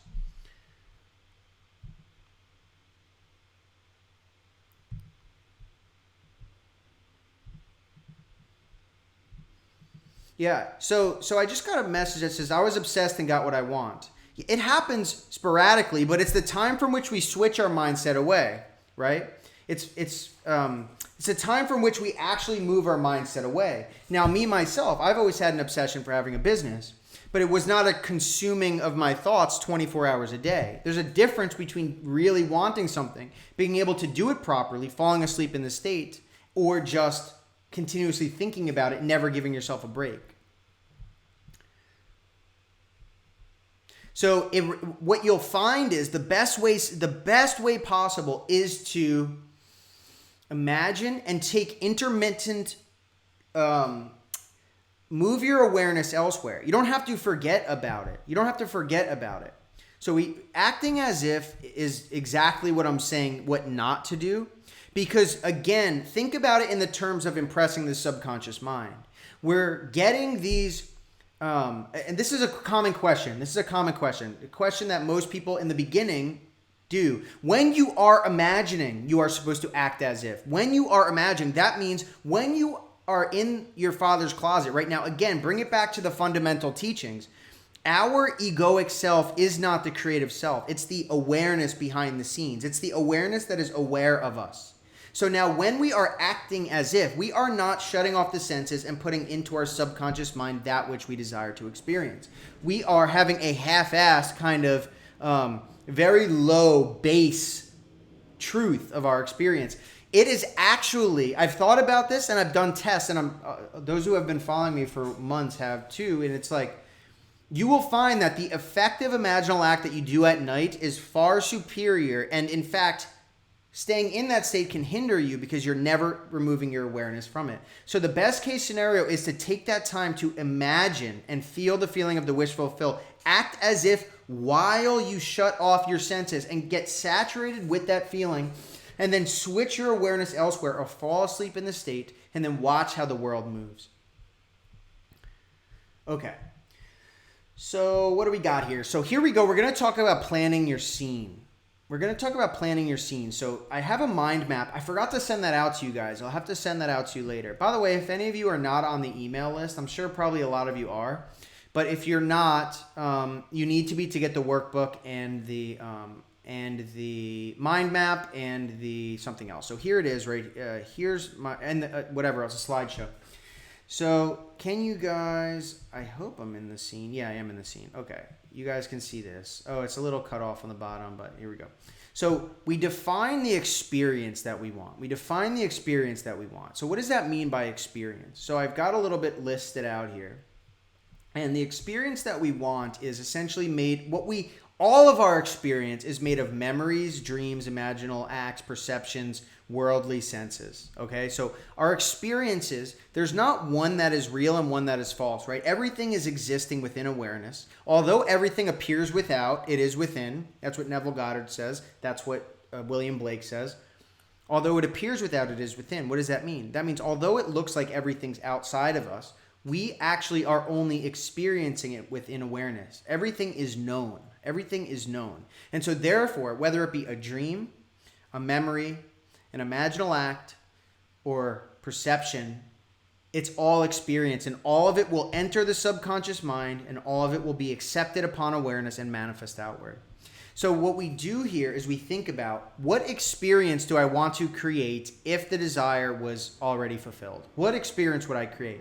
So first of all, defining the experience would be things like, what do you actually want? Now, there's a lot of people, and I've done this myself many times. I did this with business for years. I created what I thought was what I wanted. I took an end scene that I thought was what I wanted. Marketing, advertising, computer programming, agencies. All these I've tried to start businesses on specific types of apps, right? I'm a software guy. I've been programming since I was 10 years old, so I've always been desirous of having my own business.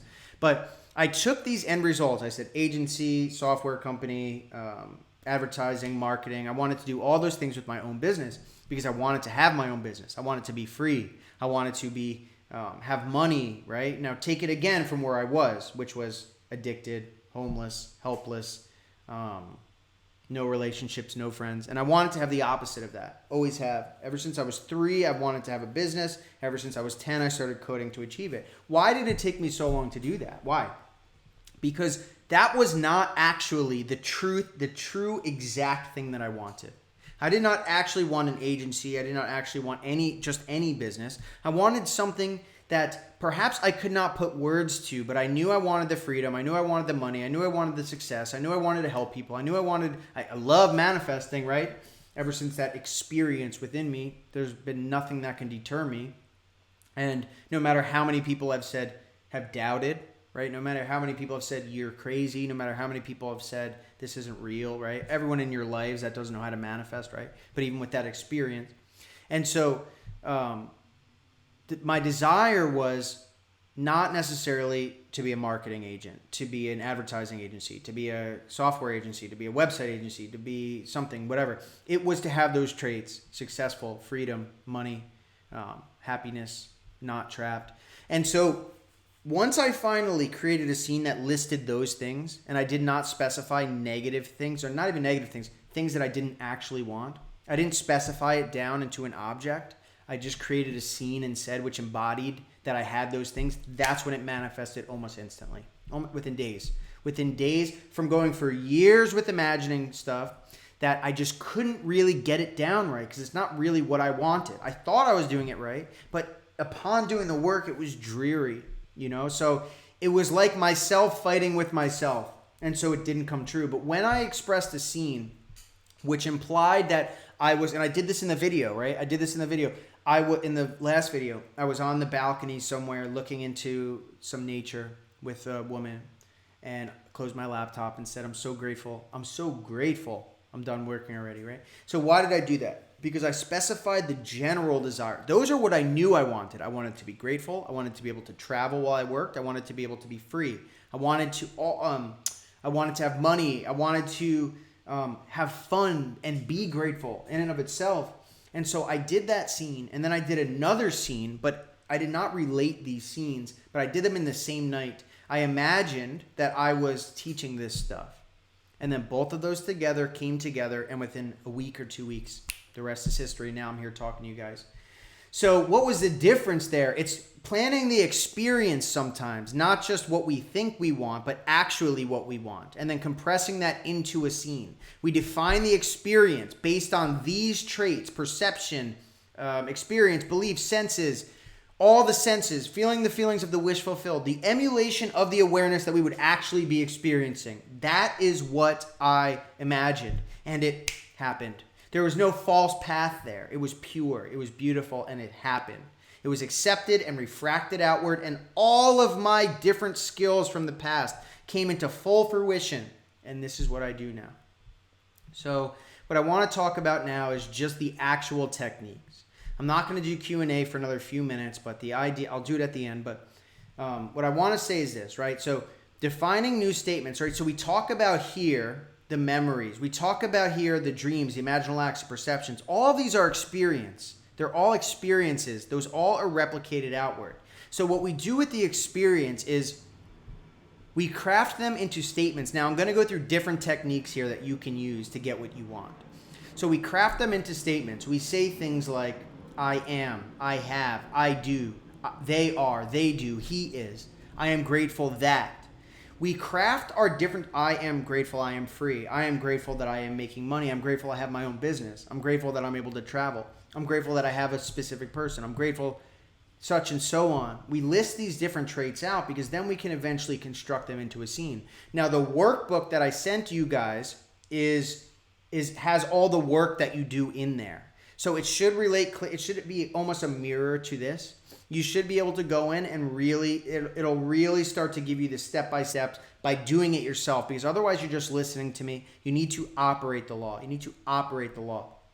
So you define these statements for various reasons, because you can use them for scenes, you can use them for scripting, you can use them for affirmations, you can use them for subconscious mind tapes. So subconscious mind tapes are the I am tense, right? We always keep the tense. The name of God is I am in Exodus. I am in the New Testament. I am. It's all I am. The Savior, right? So check this out. Ask yourself this. If you were to get yourself out of a state of poverty, loneliness, misery, despair, homelessness, I probably already just said that, and other things, and put you into a greater state. If you did this for other people, if you imagined other people in a better state, that would be considered a savior. Literal, like that would be the literal definition of a savior.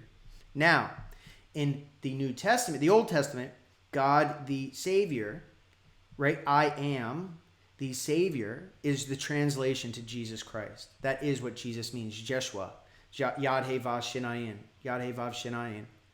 That is the Savior. That is crucified in Golgotha, which means in the skull, and be still and know that I am God. So that whole book is written about us. If you take it in the behind the scenes, it's all written about us and manifesting. And so the I am tense, if we can create a tape, right? So what I use is QuickTime. I use QuickTime and I use this microphone right here. You don't have to have this though, it's nothing fancy. But you take those statements that we wrote above, these statements, and you construct them and record them briefly, condensedly. I usually make my tapes around 1 to 2 minutes long, and I'll use different statements and I'll tie them all together. One sentence, another sentence, another sentence, another sentence. I'll use it in a hypnotic voice, a low voice, a voice that's not going to sharply or abruptly jolt me out of sleep. And I'm going to follow along when I listen to it. So you record it and then you put it on your phone. I use my phone and then I use my headphones and then I will replay it over and over and over. Now I'll do this while I am driving. I'll do this while I'm walking around. I'll do it for brief moments at a time, maybe 5-10 minutes at a time, 20 minutes at a time. Eventually you will find, this is what you should look out for. To know that you've done it properly, to know that you've planted the seed. When you play this back, when you're repeating this, right, you're playing it. Don't play it quietly, right, while you're walking around during the day or working or something. You need to be able to hear it. Subliminals, yes, they may seep in, but it is probably, I would probably put a number of extremely, probably 1,000% more effective to actually have it loud and actually trace the words back in your mind. Now remember, we need to operate this power. We need to operate this power. We cannot just allow things to happen in our life. That's what we did before we knew how to manifest. We must use our awareness. Our awareness is perception, it's inner conversation, it's feeling, it's imaginal acts, it's daydreaming, it's memories, it's experience. So we activate it by tracing the thoughts, saying the words commandingly loud, following along in the tape, and we play it over and over until we feel like we're full. I get a feeling like I don't want to listen to this anymore. I get a feeling like I'm done listening to this. I'm not getting anything else out of this. That's when I'll put it away. That's when I'll stop. But I won't stop permanently. That night too, I will play it again. I will sleep to it. A lot of times in your dreams, people will say it. A lot of times you'll wake up responding to the person that you're saying that you are. So for instance, if it says like, I am successful, you'll jolt awake like they're talking about you. Those are some indications that it's impressed, but not necessarily. Sometimes I don't wake up. Doesn't matter. That feeling of satisfaction, we only need to play until that point. We can go a little longer. It's fine. We can play it at night. We can do it for days or weeks. But generally, I will stop and then start. Stop and then start. The same way that I do with imagining. So, and each statement should logically prove the previous so that you're not anxious while it's playing. You're not saying, is this me? Is this not me? Is this real? Is this not real? You modify your tapes as you go along. You modify your scripts, and you will begin to get whatever you want. You can do this with anything. You can do this with generalizations. You can do this with people. You can do this with money. You can do this with anything. Your health, how you look, how you feel, how your beliefs are, the way that people perceive you. I am always perceived as someone who is successful. I am successful. I am happy and grateful. I always attract the proper women in my life, like my proper relationships. My relationships are healthy. All these different things, whatever it is that's affecting you that you want to create, or things that aren't yet affecting you that you want to create, you use this process. Very effective, very simple, very easy, doesn't take a lot of effort. Going down the scale, imagining your new self, constructing a scene, implying your desire. Now, I've explained that before. List out as we did over here. No, not there. Here. We list out then these different things. And then what you do is you create different scenes where people are telling you that you are that person. That's how you can create beliefs without knowing how it feels. That's how you can imagine things you don't know how it feels. You just imagine someone's complimenting you on it. You imagine you're having a regular conversation and someone that you trust, someone that you know, someone that you love is in this imaginal scene and telling you the good news about yourself. And you responding back and replying and saying, that's great. It's true. I love being this and that and this and that. Or a text message or an email. You can create a fake one. You can imagine a fake one. Doesn't matter. But getting the good news from a friend is a great way. It's an awesome way to manifest. So you take what you want. You either take the criteria or the exact scene if you have one, and you imagine the good news. That's one way. Another way. It's really effective. Really easy. This is a little bit more deep. This is before bed, right? So before bed, this is when you get into the meditative state. Take your time doing this as I specify. If you have not watched my visualization video, that's one of the top 5 most important videos I've ever released. Watch that. It talks specifically about how to imagine, what to think, what to feel, the process of doing it, the calibration, visualization, and I keep forgetting the other 2, my goodness. And then animation and sensory vividness. Calibration, materialization, animation, and sensory vividness. And then you loop it. You loop it. You create a scene. For me, it was the scene, as I said, was on vacation. I had my business. That was the scene. You want to make it short and condensed, 3 to 5 seconds long, so you can repeat it until you get the feeling of the wish fulfilled.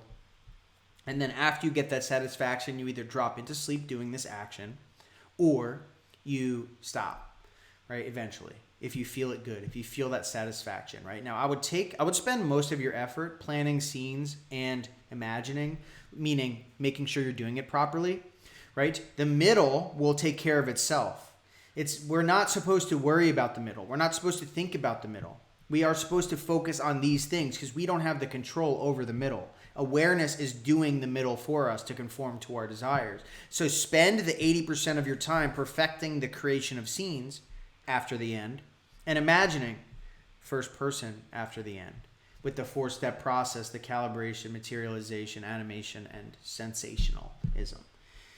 So scripting, one of the ways to do this, and I'm not going to beat the dead horse on this, but it's creating a scene from the future. It's creating a journal entry from the future. I'm so grateful. And it's kind of like the daily lists, but we're doing it in a more detailed version. We take, again, these different traits that we want. Even if it's like, I want a high-paying job, I want this person. We take those and we put it into scripting. We just say, I'm grateful that I received this and that it was amazing. And we are specific about what we say. We do it from the future, or we can do it from the past. It doesn't matter because there's no time. It all exists now, right?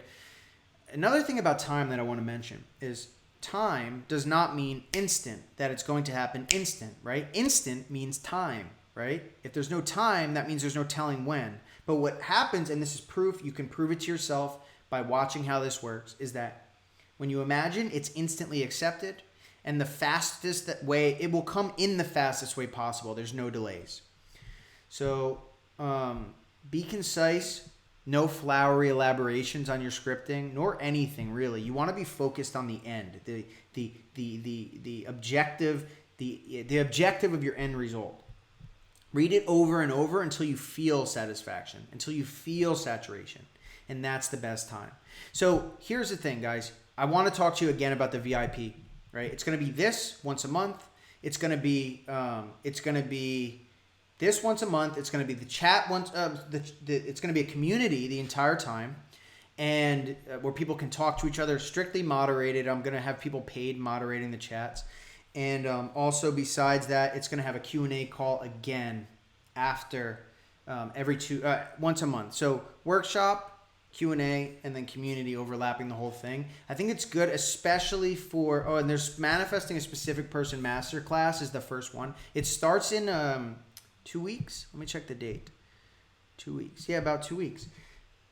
Yeah, about 2 weeks. So the reason I bring this up is because if you like this style, if you want to be involved with a community of people, if you want to really get this down, if you want to master this in a consistent way, if you want to make manifesting a lifestyle so you don't have to continuously be fed garbage from mainstream and all this stuff, and have a sharp, laser focused way that's always on results, right? It's always result driven.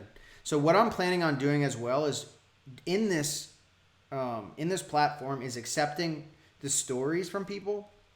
I'm trying to accumulate thousands of them, but the exact systematic way of how they came so that we can make true formulas, not based on what someone's ego is telling them to teach everybody, not what they want to believe, not what the traditions have said, right? I've gone through all these things. I've done all these things. But it's very important to get down to the essence so that we can really laser focus manifesting in a predictable way. So anyway, that's it. So what's the deal, guys? What's your questions about? I'll take a few more minutes. Actually, give me one moment.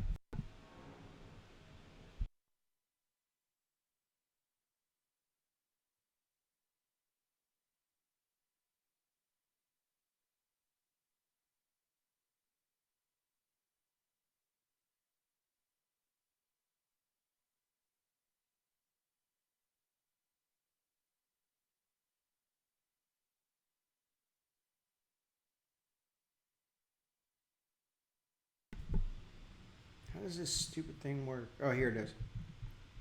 All right, cool. What was the minimum and maximum time it took to manifest your specific people? Did you imagine until it happened, or just dropped it after a while? Good question, Beatrice. So for me, there has been multiple times, right? Now, I've manifested people that I've been head over heels in love with and sickly obsessed with. I'm saying that as myself. I've been to these depths, right? Which is why I teach this stuff the way I teach it. And I've also manifested way more people for short-term dating. Way more. Countless. So specific people that I've manifested that I was deeply in love with, what happened is the first time it ever happened was when I was obsessed. I was using these techniques over and over and over, trying to live in the end, trying to search everywhere. And I'm sure some of you can relate to this. Keeping going everywhere. You're obsessed. They act, you react. They say something you don't like, you react. They do something and you see a picture and you freak out. I stalk Instagram, I stalk Facebook, I'm counting the minutes between each text. There's that style, right? That self-sickening style of manifesting, that very obsessed coming from lack manifesting. So the successful times that I've done this were imagining, and continuously imagining, right? So in the sense of living in the end, nothing happening. You would see small results. I'll bring this on the myself, because this is the truth. Sorry guys, I didn't know I was in out of screen. So for me, it was when I let go. That's when I first realized what dropping it was. Now this is way before I found Neville Goddard. It was like a slingshot. RA, send me an email. I'll come to Australia. What's up? It was like a slingshot. And eventually, like if we imagine properly, if we saturate our mind, the last thing that I had to do was just let go. But you see, for me, I was so deep, so obsessed, so much despair that it was a decision that I made on my part to just stop. I said, I am done. Hey, Beatrice, I don't know if you realize, but I'm answering your question right now. Please pay attention, because I'm not going to repeat myself on this. Stop spamming the chat. So the answer to this is that good night, Joe. Thanks. Miri, thanks. Thank you so much. I'll talk to you soon. Miri is one of my clients. She's awesome. So once I let go, once I made that decision, I essentially, it came. And so letting go is when it worked, right? Now, then I started to realize, imagining and letting go works. Now, what I tried to do was then just not get attached so much that I wouldn't have to go through that despair. But then what I realized was happening was I wasn't imagining properly. I wasn't giving full scenes. I wasn't taking the time to get into the state. So I imagined, and then I would imagine only gently. Like I would try not to get too hooked, but then nothing was happening. So it's really important to saturate your mind fully and then release it. Saturate your mind fully and then release it. Does this work if I want to be a pickup artist? Christian, yes, this does. If you want to be a pickup artist, if you want to pick up girls and have meaningful short-term relationships, this absolutely works. But the idea is to build the abundance, right? So there's a scarcity mindset when it comes to men and women that I see a lot of people fall into. They think that that person is the only person, that no one will ever meet that. But really what they're doing is they're taking the side effects of the feelings that that one person is giving them and combining it with their low self-esteem and feeling like this person is the sole answer to all my prayers. But really it's the side effect of feeling that they're getting from that person. And so when it comes to the abundance, if you want short-term dating, if you want meaningful relationships in short term, cultivate the mindset of abundance by building your assumptions with women and then become a person that people would want you to become and also manifest them in. You'll have good short-term relationships. When you try to manifest your SP and people ask you about it, if you are with them, how do you react? So you react normal. You react natural, right? We're not always acting in the end. It's not going to counteract, right? It's not going to counteract. It's we act normal. So for instance, when I'll say, no, I'm not in a relationship. I'm not in a relationship. But you know in the back of your mind, you planted that seed and that it's coming. You see, there's a difference between having confidence in your imaginal act and being afraid of saying the wrong thing. You must build and cultivate that confidence by completely keeping track of what you're doing so you can build that faith. Can you talk about collaboration and manifesting? So here's the thing. I have no proof that that multiple people imagining does more. And the reason and in fact, I believe it works less because you're giving away your power and saying that someone else has the power to give you what you want. Now, you can yield to people's desires. When I am incapable of letting go of something, I have asked people to manifest for me if I trust them and it's worked. So, but in the sense of believing that maybe two people together can manifest better, you're basically saying that like it doesn't make sense because there's only one God and you are that one God. And yes, you are key load in that power because we're that finite self. But if we get a thorough imaginal act, it's operating within the same God. Terry, yes, the VIP is recurring. Yes, it is. It's VIP. It's recurring. It's the same price as a workshop, but you get basically triple the amount or way more because the community is worth way more. So right now it's vip.josephally.com. If someone can put that in the chat, https vip.josephally.com. And you can actually sign up right now. Today's the day. Today's the first day it's released. So thank you, Imagination. Neville Goddard had a whole room pray together to heal a young boy. And there's nothing wrong with that. Sonny. There's nothing wrong with that. Like I said, I have no evidence to suggest it. I only teach what I know, right? I don't say things just because someone else says them. I only teach what I've proven to myself beyond the shadow of a doubt over 9 years. I have not been in a situation where I've asked 9 people or a full room of people to pray for something. I've prayed with people in a room, me and another person, things have manifested, but there is the other side of that coin by giving your power away. If you're thinking about I'm not powerful enough, then you're giving your power away. And so we should be operating from the tense from which we are the operant power. And so that's what I'll do. What about inspired action? GK, the mailing list is sovereignmind.com/register. Inspired action, we are always in inspired action. There's never a time where we are not in inspired action. We are always being operated from the vantage point of awareness operating us. There's no difference between us and our actions and inspired action. So we will be moved there. Now, should we force ourselves to do nothing? No, because then we're going against our intuition, right? Our inspiration. But should we act normally? Yes, that's the key, is you imagine and then you act accordingly in the stream of life, normally. How does this work if you didn't imagine and my SP came? It's an assumption, it's a belief, it's everything in your experience. You don't have to deliberately manifest something, and you don't have to deliberately imagine something for something to happen. You could have a simple belief in you, like I run into people that I love, and it doesn't even need to be an actual thorough belief. It could be something that's just there inside of you. This is how people world work, right? People run into bad relationships. Some people have great luck. Do you think they always think to themselves, everything works out for me? No. Some people are they cultivate their mind like that. Or that's the route that they chose with their belief systems. Do I go to church? Rarely.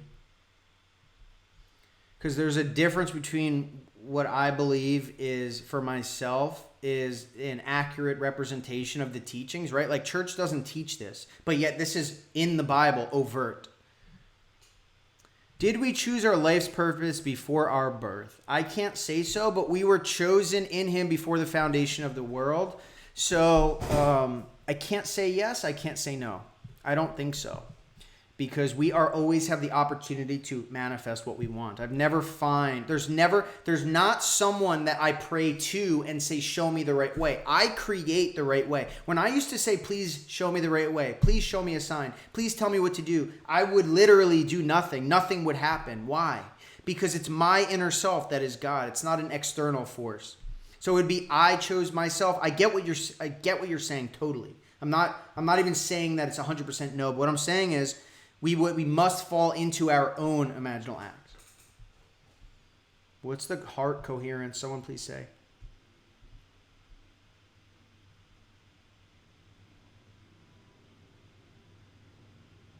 Maria, that's a perfect example. If everyone will look at Maria's thing. My dream to meet him was huge, but not obsessed. It was natural, a genuine feeling, and I really let go. Then it came suddenly. Exactly. That's exactly.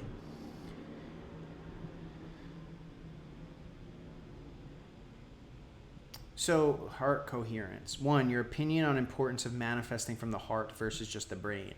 So, again, this is a separation. What this is doing, again, what this is doing is looking at it as if there's a separation. Each and every one of these aspects is creative. There's no separation between us and God. It's our imagination, right? Even feeling is non-physical. All of it's non-physical. Each and every one of those things, heart versus brain, you're talking about physical entities here. What really you're talking about is feeling versus thoughts. But all of these are creative. All of these are creative. But to add upon them, to cultivate them together, is to have more accuracy and intensity.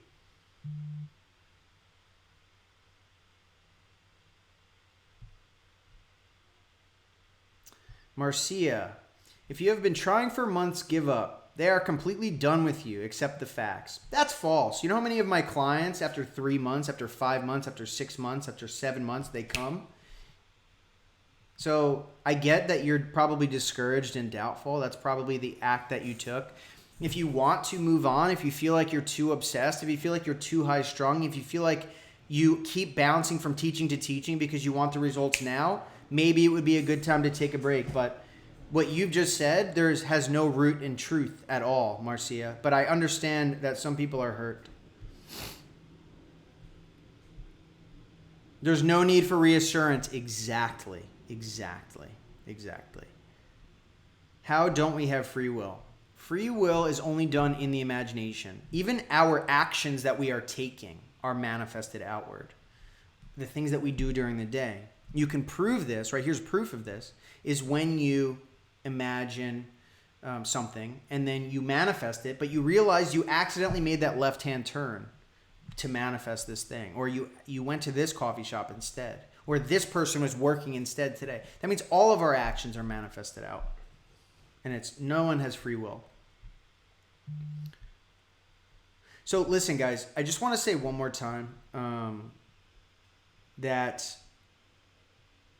so the VIP thing, like the reason I think it's really important is because, just to answer that question, the VIP is really important because of the fact of the structured way to hit the fundamentals and essence of manifesting, to kind of scrub away the traditions of mainstream and the fallacies, to remove a lot of those false expectations, and to have that community, and then to have access to me to have these types of conversations with. I mean, I don't know about you guys, but to me, that was what I wish I had for 7 years. And so that's why I'm here. That's why I'm here now, like teaching you, because this is what needed to be. That's why this chat is here, so you guys could talk to each other. But it's going to be all in Discord. It's going to be all monitored, paid, so that no fluff and nonsense and negative stuff gets in there. It's going to be success story after success story, community. And then this type of stuff with workbooks. By the way, if you guys have not signed up to the mailing list, then do that, because that's where I have the workbook, I have the mind map, I have the slides, and I'll give you more information on that too about the VIP. But yes, you can manifest simply by writing down. That's why my daily lists are there. Everyone is you pushed out, so why hurt yourself? Exactly. Joseph, have you experienced a total change of tarot predictions after imagining? Yes, obviously, which is why you can throw that stuff in the garbage. If you're ready. If you're not ready, it's all good, man. But you are the operant power. How do you know when you've impressed the subconscious? Satisfaction or doing it in a hypnotic state? You'll have to learn by testing it. You'll see when you've done it because you'll see your results. You guys should all be testing this every single day. There's immersion periods and then there's maintenance periods. You guys are all in the immersion period. You guys should be really going at this with immersion.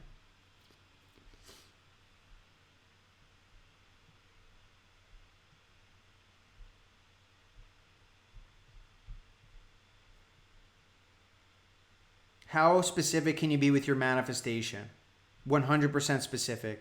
Be as specific as you can without adding extra details that you don't need. Can you talk more about letting go? Yeah, stopping imagining, testing it, Testing it is the best form of letting it go because you will be able to know that you can let it go. Working on assumptions is the way to let go. If you're obsessing, then you want to manifest the removal of the obsession. Not combat your thoughts throughout the day, no, but go at nighttime, rewrite your assumptions so that you no longer have those types of thoughts. But testing it is the way. MK, what'd you say, Ma? How do you recommend more effectively overcoming persistent and long-term patterns of thoughts? The way to do this, I would say, is to do subconscious. I would do binging periods on changing those thoughts. So the question is, how do you recommend more effectively overcoming persistent and long-term patterns of thought? I would do immersion periods, and then I would also do maintenance periods of that same pattern of thought. So what we'll find is relief instantly or quickly if we write down our assumptions. Sometimes these do come up again, but that's because there's other wrapped around assumptions or beliefs that are bringing these back up again. So the idea is to persistently take times, binge upon the fixing of these thoughts, write down your assumptions, do subconscious mind tapes, do imaginal acts, on and off, like immerse yourself in different assumptions, do real reverse engineering and analysis watch my videos on reverse engineering and analysis, and then apply that and immerse yourself in that for days and weeks, because those are the most important to overcome sometimes when we keep battling the same problems. And then after we've immersed ourselves and completely dissolved a lot of these things, we want to have a maintenance, right? Maybe some affirmation or some assumption that you say maybe once a day, or some imaginal act that you maybe every few days you'll go and do a little scene again, and that way you can stave these off, and eventually you'll hit, and you keep adapting, right? If you notice there's other thoughts that comes up and feelings, you remove those as well. So that's what I would say. So yeah.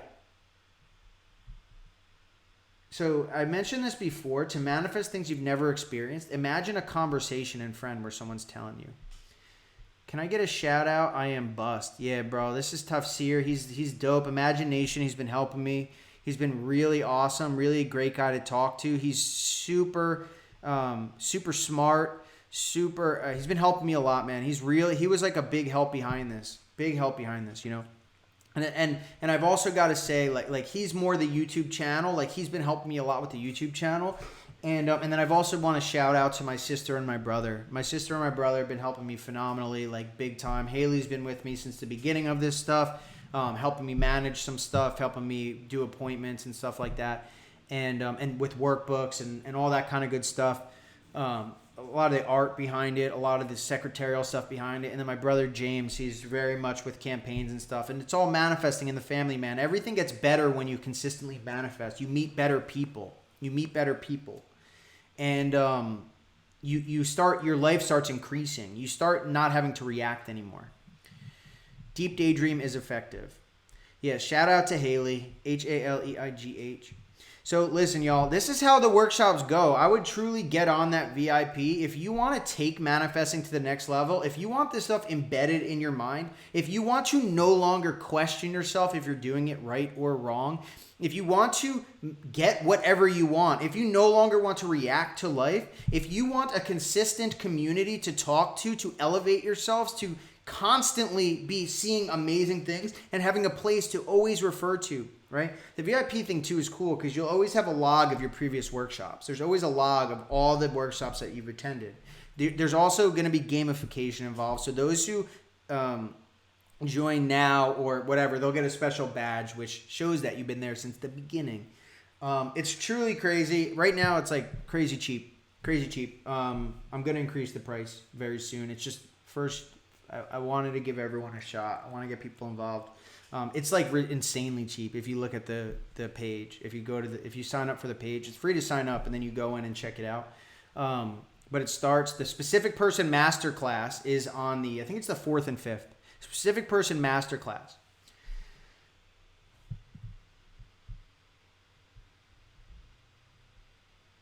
Hey, Abraham, I don't want to pay for VIP if it's the same format. You got to keep in mind, there's 900 people on here, bro. There's 900 people on here. Do you get what I'm saying? Like, it ain't going to be like that in the VIP.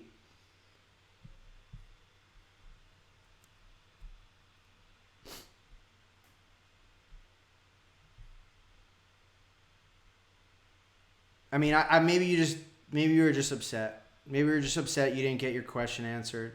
I mean, did you tag me?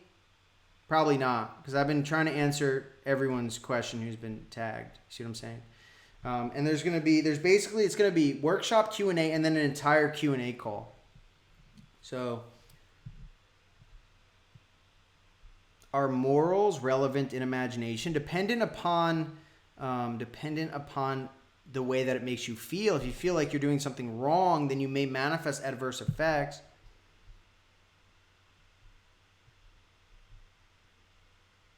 Oh, there's 1,200 people here asking questions. So it ain't gonna be like that, man.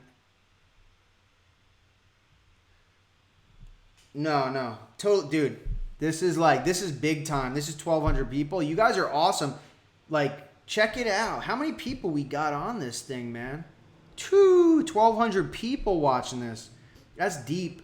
That's freaking deep, man. So, yeah, don't worry about it. It's going to be much less than that. Like, obviously, you know. Where do I get the workbook? You have to sign up for the email list. I sent one out before this workshop. I'm going to send one out again after the workshop, after I end this. You're very welcome, Rosette.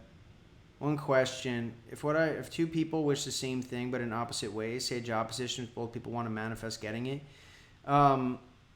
So it goes really deep sometimes. I believe dimensions split. I believe that dimensions split at a certain point because I've experienced things. I don't really share about them on the channel because I haven't quantified them yet. Like, I only say things that I know 100% are factual. I don't speculate. I don't just take what people say and regurgitate it. I don't even watch other people's YouTube channels, right? Because the things that I've experienced and the way I've tested it for a long time, it's like I only tell what I know. I have experienced weird dimensional shifts. I've experienced very strange phenomenon. I've been to other places, other worlds. I think that dimensions split when something like that happens, when two people want the same thing. And so two people will get it right because all things exist now. Right, infinite parallel universes. That's exactly what I think. Angela. Ooh, Angela signed up for the year. What's up, Angela? I love you, Angela. You're awesome.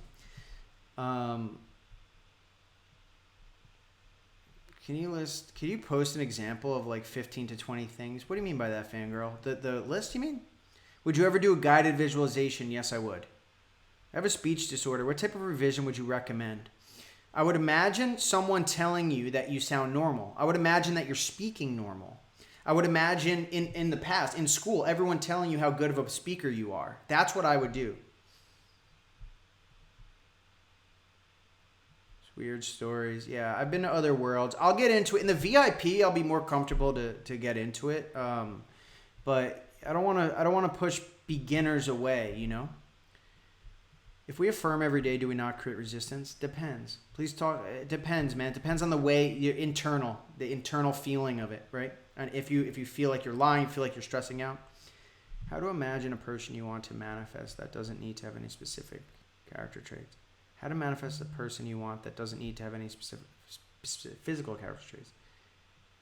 Person, you would create a scene that would say, if you want, just trying to create a person, generate a person, manifest a person, you would just create a scene where you already had done that thing.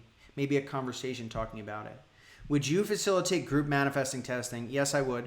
And I've been thinking more about doing group. I may throw this in the VIP, but like group imagining sessions altogether. Meaning, even if we don't want to imagine the same thing, but I may do both of those because all I want to do is just get to the bottom of the exact patterns where manifesting unfolds. That's a great idea, Christina. If you imagine an end for one person, it just vanished. Sorry.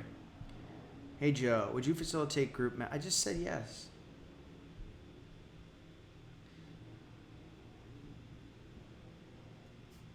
Would you agree most manifestations seem to go wrong before they go right? Sometimes you don't know, right? Yes, some of them do go bad. Yes, some of them you have no idea about them. It's just dead silent until they happen. That's most of them you don't know when they're happening. Subconscious fearing, clearing felt in the body. Dang it. So many people messaging. I'm trying to let go, but everything reminds me of him. What can I do to stop thinking or feeling sad or worried?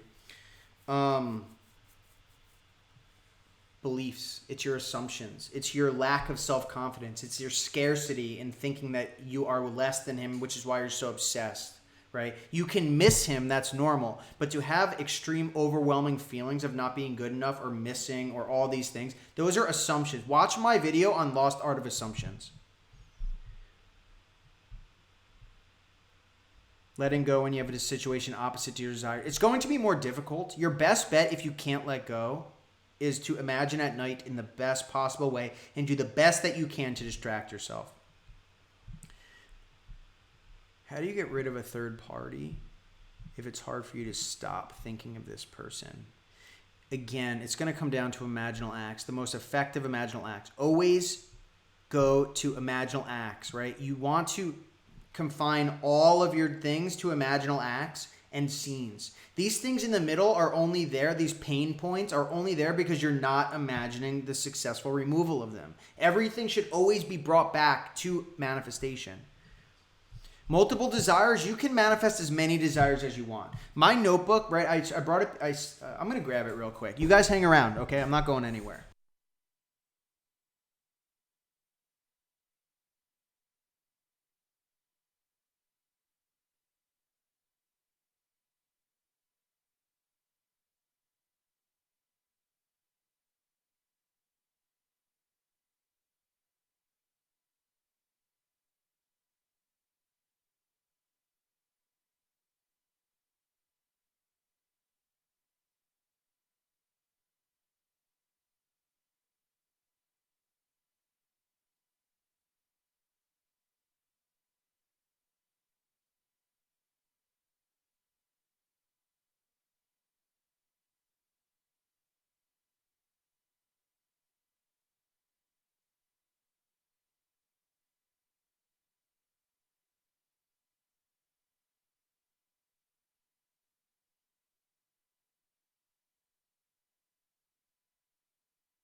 All right, so look at, I want to show you all something. This is really, really deep, okay? I'm not going to show you what I've written specifically, but I just want to give you an example, okay? So all these bullet points, right? All these different bullet points, right? So I have a system. I'll show you the system. So if you see here, this is my system from which I use my journal, right? Manifestations, dreams, mystical experiences, visions, seeds planted, synchronicities, desires, outline of an imaginal scene, decree, biblical dream, imaginal act, active imagining, I can't read the rest, revision, brainstorming, imaginal act stuff, problem, interpretation of something, of a dream or something. So all these, now I want to show you, look, you see this, I know you're not going to be able to read it, obviously, but all of these different pages are filled. You see all those icons in the columns? There's thousands of them, thousands of them. Those are all desires that I have that I just list down and they all manifest. So that means I have thousands of coinciding manifestations always coming in. And it works. I get dozens a day, dozens every day. So when I say I have tried this thousands and thousands of times, it's more in the hundreds of thousands of times. I just don't say that because it seems so unrealistic. So you can manifest as many things as you want, as many things as you want. It does not matter. But the idea is to focus on one at a time. Focus on when you're imagining, focus on one at a time. Don't jump from one to the other very quickly if you feel like you haven't done a good imaginal scene. Instead, focus on one. Even when I write them, I'm thinking of one. Then I'm thinking of the next one. Then I'm thinking of the next one.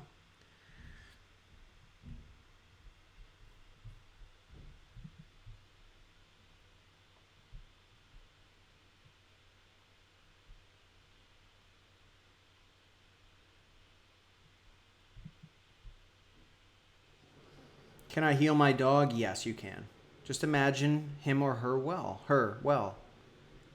Can I work with you on the visualizations? I make amazing background music, and I can bring up your audio quality. I don't know what you mean. Do you mean if I do a guided visualization? Can I record the end to manifest the end? It all vanished.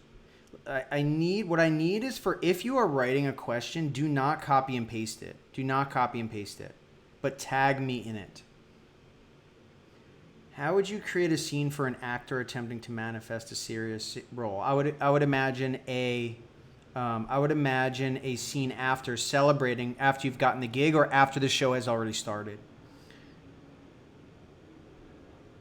You should not be manifesting text messages. Period. That's the middle. Middle is will destroy manifestation. Miriam, I said please stop copy and pasting. Why does everyone say that you shouldn't manifest SP because it's manipulation and you're messing with their free will? No one has free will. They don't know these fundamentals. I want you guys to rewatch this video to look at those fundamentals. Those aren't just speculations. Those are provable fundamentals that all of us share the same awareness. We're all one being. No one has free will. Test this and you will find this truth. This is the stuff that's no one's telling you. This is the stuff people are afraid to say because they don't want to hurt someone's feelings. This is the stuff they're afraid to say because they don't want to offend someone. They want to be politically correct. They're not telling the truth about these things. No one has free will, not even you, except for your imagination. The operant power, the person who is manifesting has the power. Okay, send me an email then, Dive.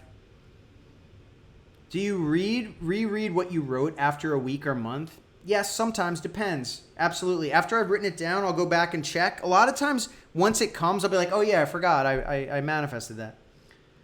Is it enough to only hear voices while having inner conversations? That is enough, but you can add more if you want to, and it'll be more accurate. But yes, that is enough. Okay, please, hey, listen.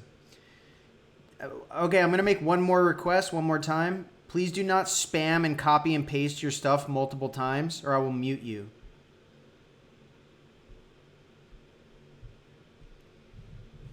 What about the timing for the workshop? There's going to be multiple. So I'm working that out, but what it will be is either workshops will fit everyone's schedule or there will be multiple, depending on how it works. So everyone will be able to attend live. If having trouble imagining, can I record my end and listen to it at night to manifest it? Yes, but you should be practicing your imagination. The stronger imagination, the stronger the manifestation, generally speaking. Not 100%. It's not a hard, fast rule, but you should be practicing. You will see more experiences. You'll be more powerful. You'll be getting more things if you strengthen your imagination.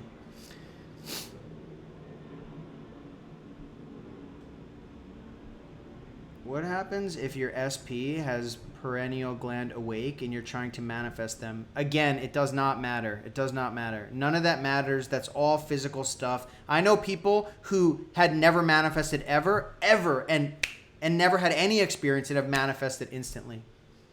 Do you have one-on-one video calls? Yes, it's coaching.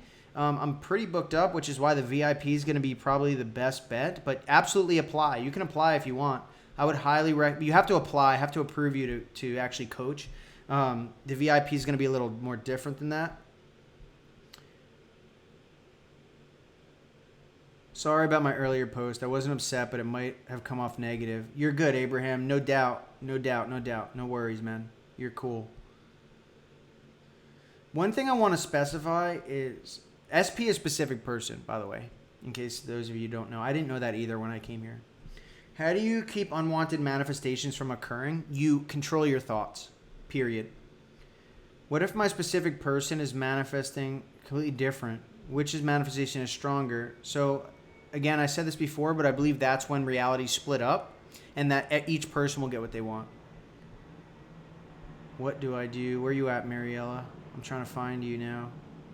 Mariella, where are you at? Okay, I've been manifesting a guy who ghosted me. Everything was like a dream. Right now, he invited me to his church. He doesn't seem to have the same feelings he used to. You don't focus on now. In fact, the best way to handle a situation like this is to just relax. If you've imagined the end and he's still in communication, then that's a good thing. That's a good thing. What we don't want to do is be micro-analyzing every scenario that comes up, because when we compare ourselves to the end result, we will always be met with pain when we compare now to the end. So we act normal when we're with them, and then at nighttime we imagine, and then we relax, and then we work on ourselves in the middle to not be as anxious or wanting. I already answered the question, how do you keep unwanted manifestations from occurring? You control your thoughts. I want to graduate from a specific university. How do I revise that it comes true? You would imagine that it comes through, which means you imagine that you've already had the diploma and that you're graduating. Focus on the end always. How would I manifest things which are not yet created? By imagining them. That's the whole purpose of this workshop. How was the first time you felt confident about your manifestations? So once I was testing this, testing it is the key. If you're not testing it, if you're not writing this down, if you're not keeping track of your imaginal acts, if you're not keeping track of the results, you'll never be confident. It's important. You can master it very quickly if you keep track of everything. If you deliberately imagine things on purpose just to see how they work, when they come to pass, when they don't come to pass, you will master it within months. You can if you are disciplined, if you immerse yourself. But eventually you just know that every action that you take imaginally is happening. That's what it feels like. Can an SP...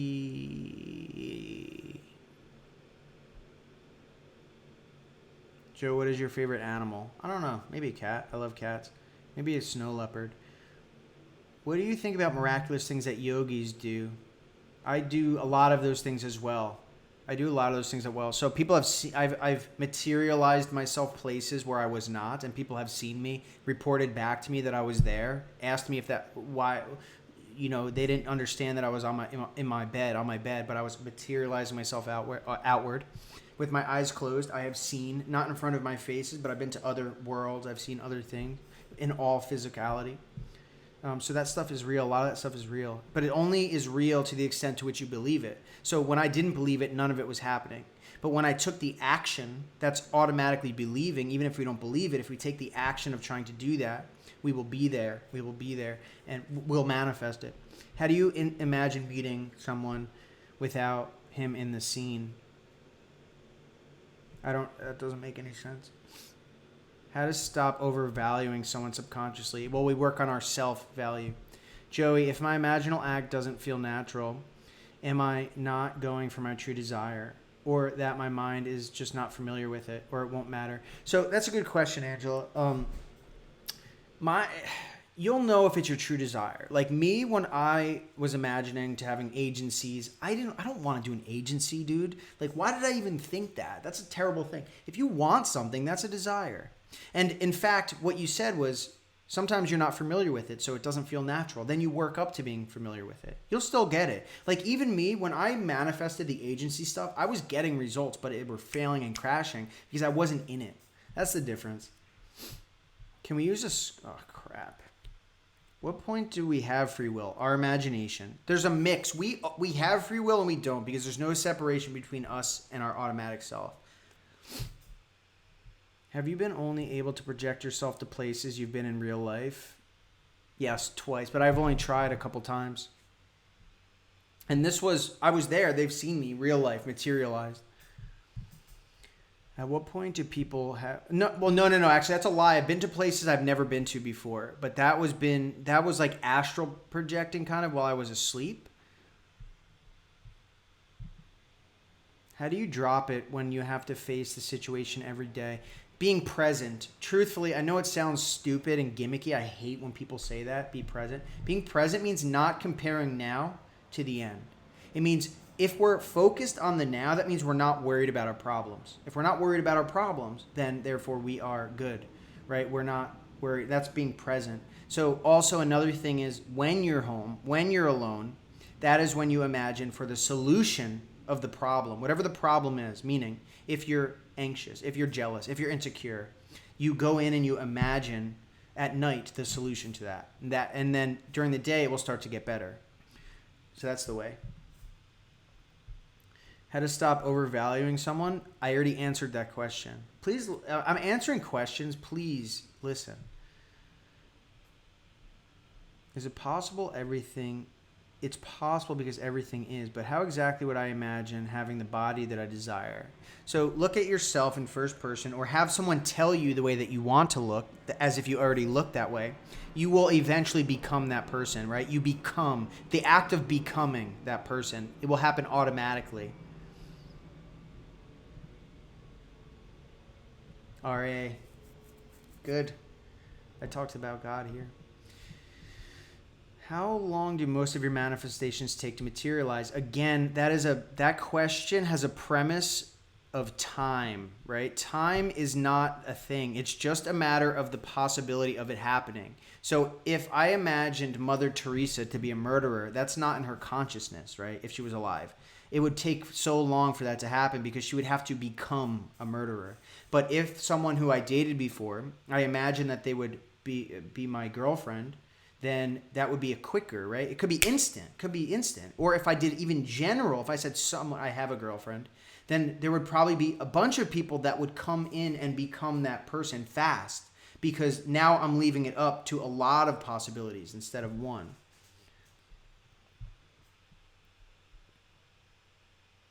Can we use a longer script as a mind tape? Yeah, that's fine. What is happening when you manifest with list? If you're not imagining, then what is happening? So this is proof that it's your entire awareness that is creating, right? Imagining is not just visualization. Imagining is creating fictitious events in your mind. So even saying a word that's not really true in your mind is imagination. So writing down something that's not true is imagination, right? It's not just visualizing. It's all aspects of our awareness are creation. So again, this is another way to prove that we are that creator. That is us. That God of Scripture is us. It's not emitting something outward. It's impressing upon awareness, and awareness creates it outward. Focus on getting the school you want. And guys, I'm gonna quickly take another minute break. If you guys give me 1 second, okay? Give me 1 second.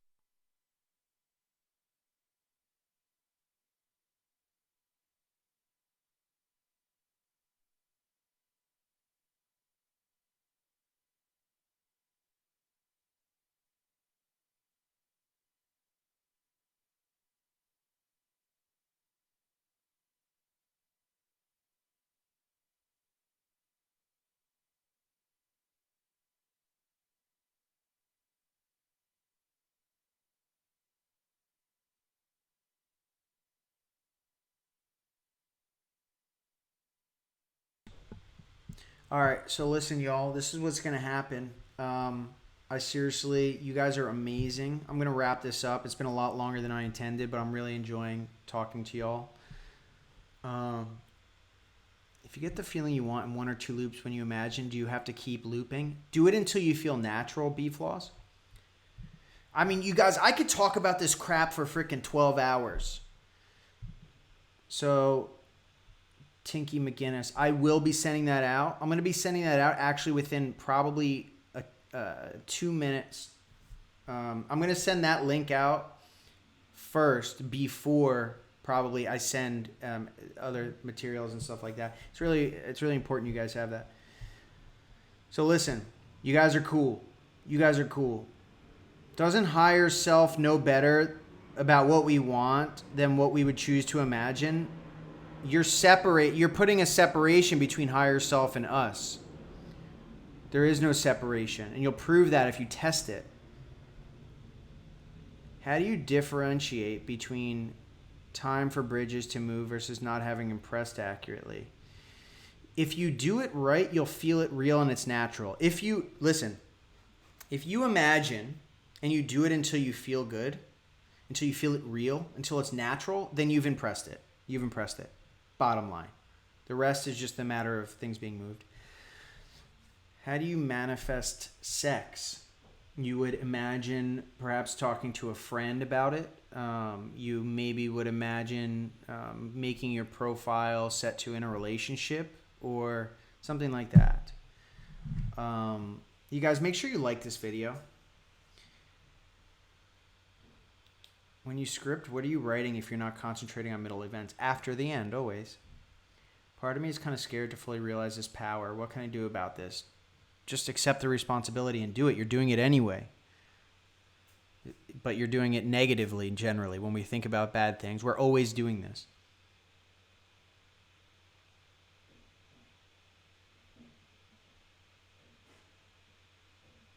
So listen, y'all, do me a favor. You guys go to vip.josephally.com. Write that down. I'm sure you guys all have your notebooks with you, right? Thanks for the donation, guys. Thank you, Jackie. Thanks, Sir Senior Francisco Daconia. Sounds like something from that book. Geez, what's that book by Ayn Rand? I forget. How to manifest the man of your dreams, and even better, make a list of the traits. So y'all, after y'all wrote down the vip.josephally.com, say, I did it. How often do I meditate? I imagine. I meditate a little bit. Depends if I'm feeling crazy or something. Atlas Shrug, thank you. Thank you, Lee. All right. Y'all are awesome. Love y'all. Thank y'all. I'm going to stick around for one more minute, and then I'm bouncing. Awesome. When is my birthday? June 27th.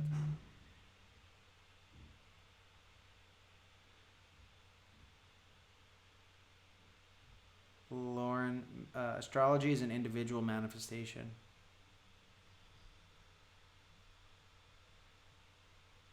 Imagine the end. Everyone imagine the end. Last words, imagine the end. Do it effectively. Imagine the end.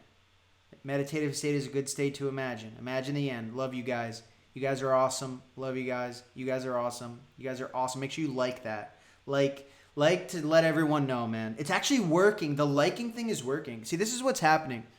People, because of the fact that I'm new and young, right? I've gotten this. I'm young. Is that they don't... newer and younger people don't click as much, right? But when my stuff gets out, as you've seen, my stuff explodes, right? So all we need to do is just get people to view it, and then they get the truth, and then they manifest, and their life is changed, and that's it. Carolyn, Atlas Shrugged is right. We love you. I love you. Listen, thank Imagination, everybody. Thank Imagination for helping me out. Without him, this stream would have failed. How do you deal with regret? Revise. Please show your forearm tattoo. Whoa, now you're getting into private stuff, huh? Okay, here. Can you see it? Can you see it? Can you see it?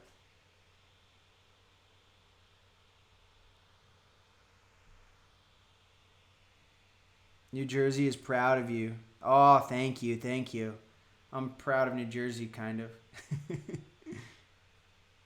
Let's all meet, guys. Let's do an event. You guys want to go somewhere and do an event? Maybe I'll go to maybe we'll do it in San Diego. Maybe we'll do it in Florida, Texas. Maybe some places, man. New York.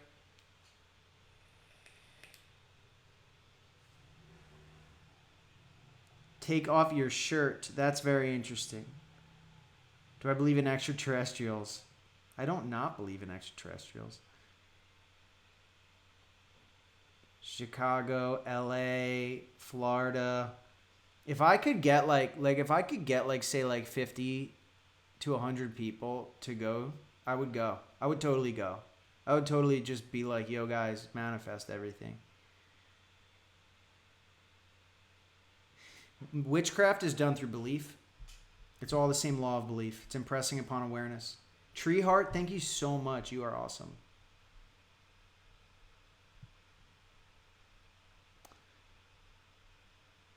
Listen, guys, do the VIP so that you all can be together manifesting. San Diego, I'm here in San Diego. New Zealand, let's do it. Let's go. All right, everyone start everyone start their own little group of people in each state so I can go there. No, I'll send an email out. We'll work something out. I'd like to go. It'd be cool, man. Thank you. You're welcome. Y'all are awesome. Love y'all. Houston, I'll be in Houston. talking about manifesting. We'll go to Vegas. We'll talk about some manifesting. Yeah, I think the live stream will be available later. It definitely will be. We'll go to Sydney. I've been to Sydney, actually. I was on Bond Street. Do drugs act on beliefs or do they change beliefs? I don't know. All right, y'all. Love y'all. I'll go to London, Australia, Germany, England, Sweden, Europe, Detroit, Italy, Mexico, Adelaide, Berlin, Joshua Tree, Discord server, Latin America, San Francisco, Stockholm, North Carolina, Portugal. Yeah, this will be here later. Denmark, Atlanta. I'll be all there. I'll just go there. Let's go. Chicago, Hawaii. Love you guys. Love you guys. You can hook up my flights. Email me. Paris. Melbourne. Been to Melbourne. Switzerland. I was there last year. This year, actually. Yes, this will be posted. How to help someone heal childhood trauma. Imagine.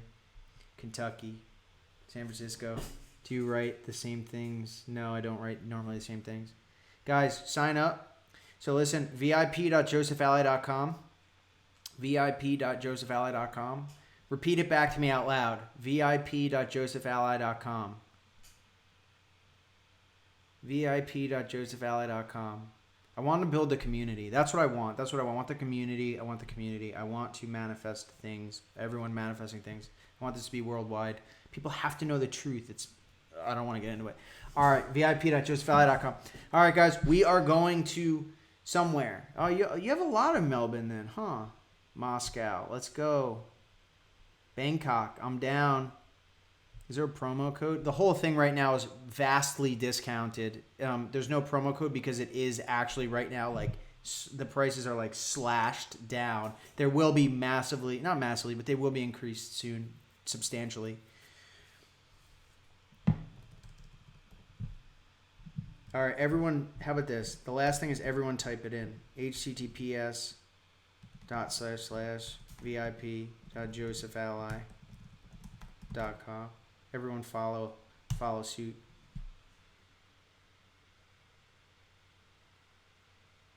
Berlin, I'm there. I'm in India. I'm going to India. I'm going to Tahiti. I'm going to Krakow. I'm there. I'm heading up some Poland.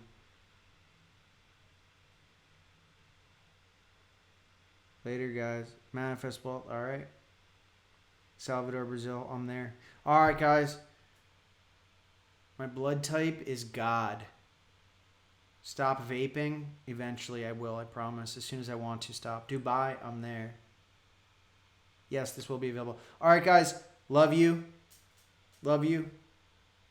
You guys are the best. It's not too long, Faith. Apply for coaching. Just apply. Toronto. See you guys. Manifest better than the best you know. Just keep going. Keep testing. Keep practicing. Keep manifesting. Keep loving. Everyone as you pushed out. I will have the t-shirt line soon. My sister's going to be working on that. All right, y'all. No, I don't smoke weed. I don't drink.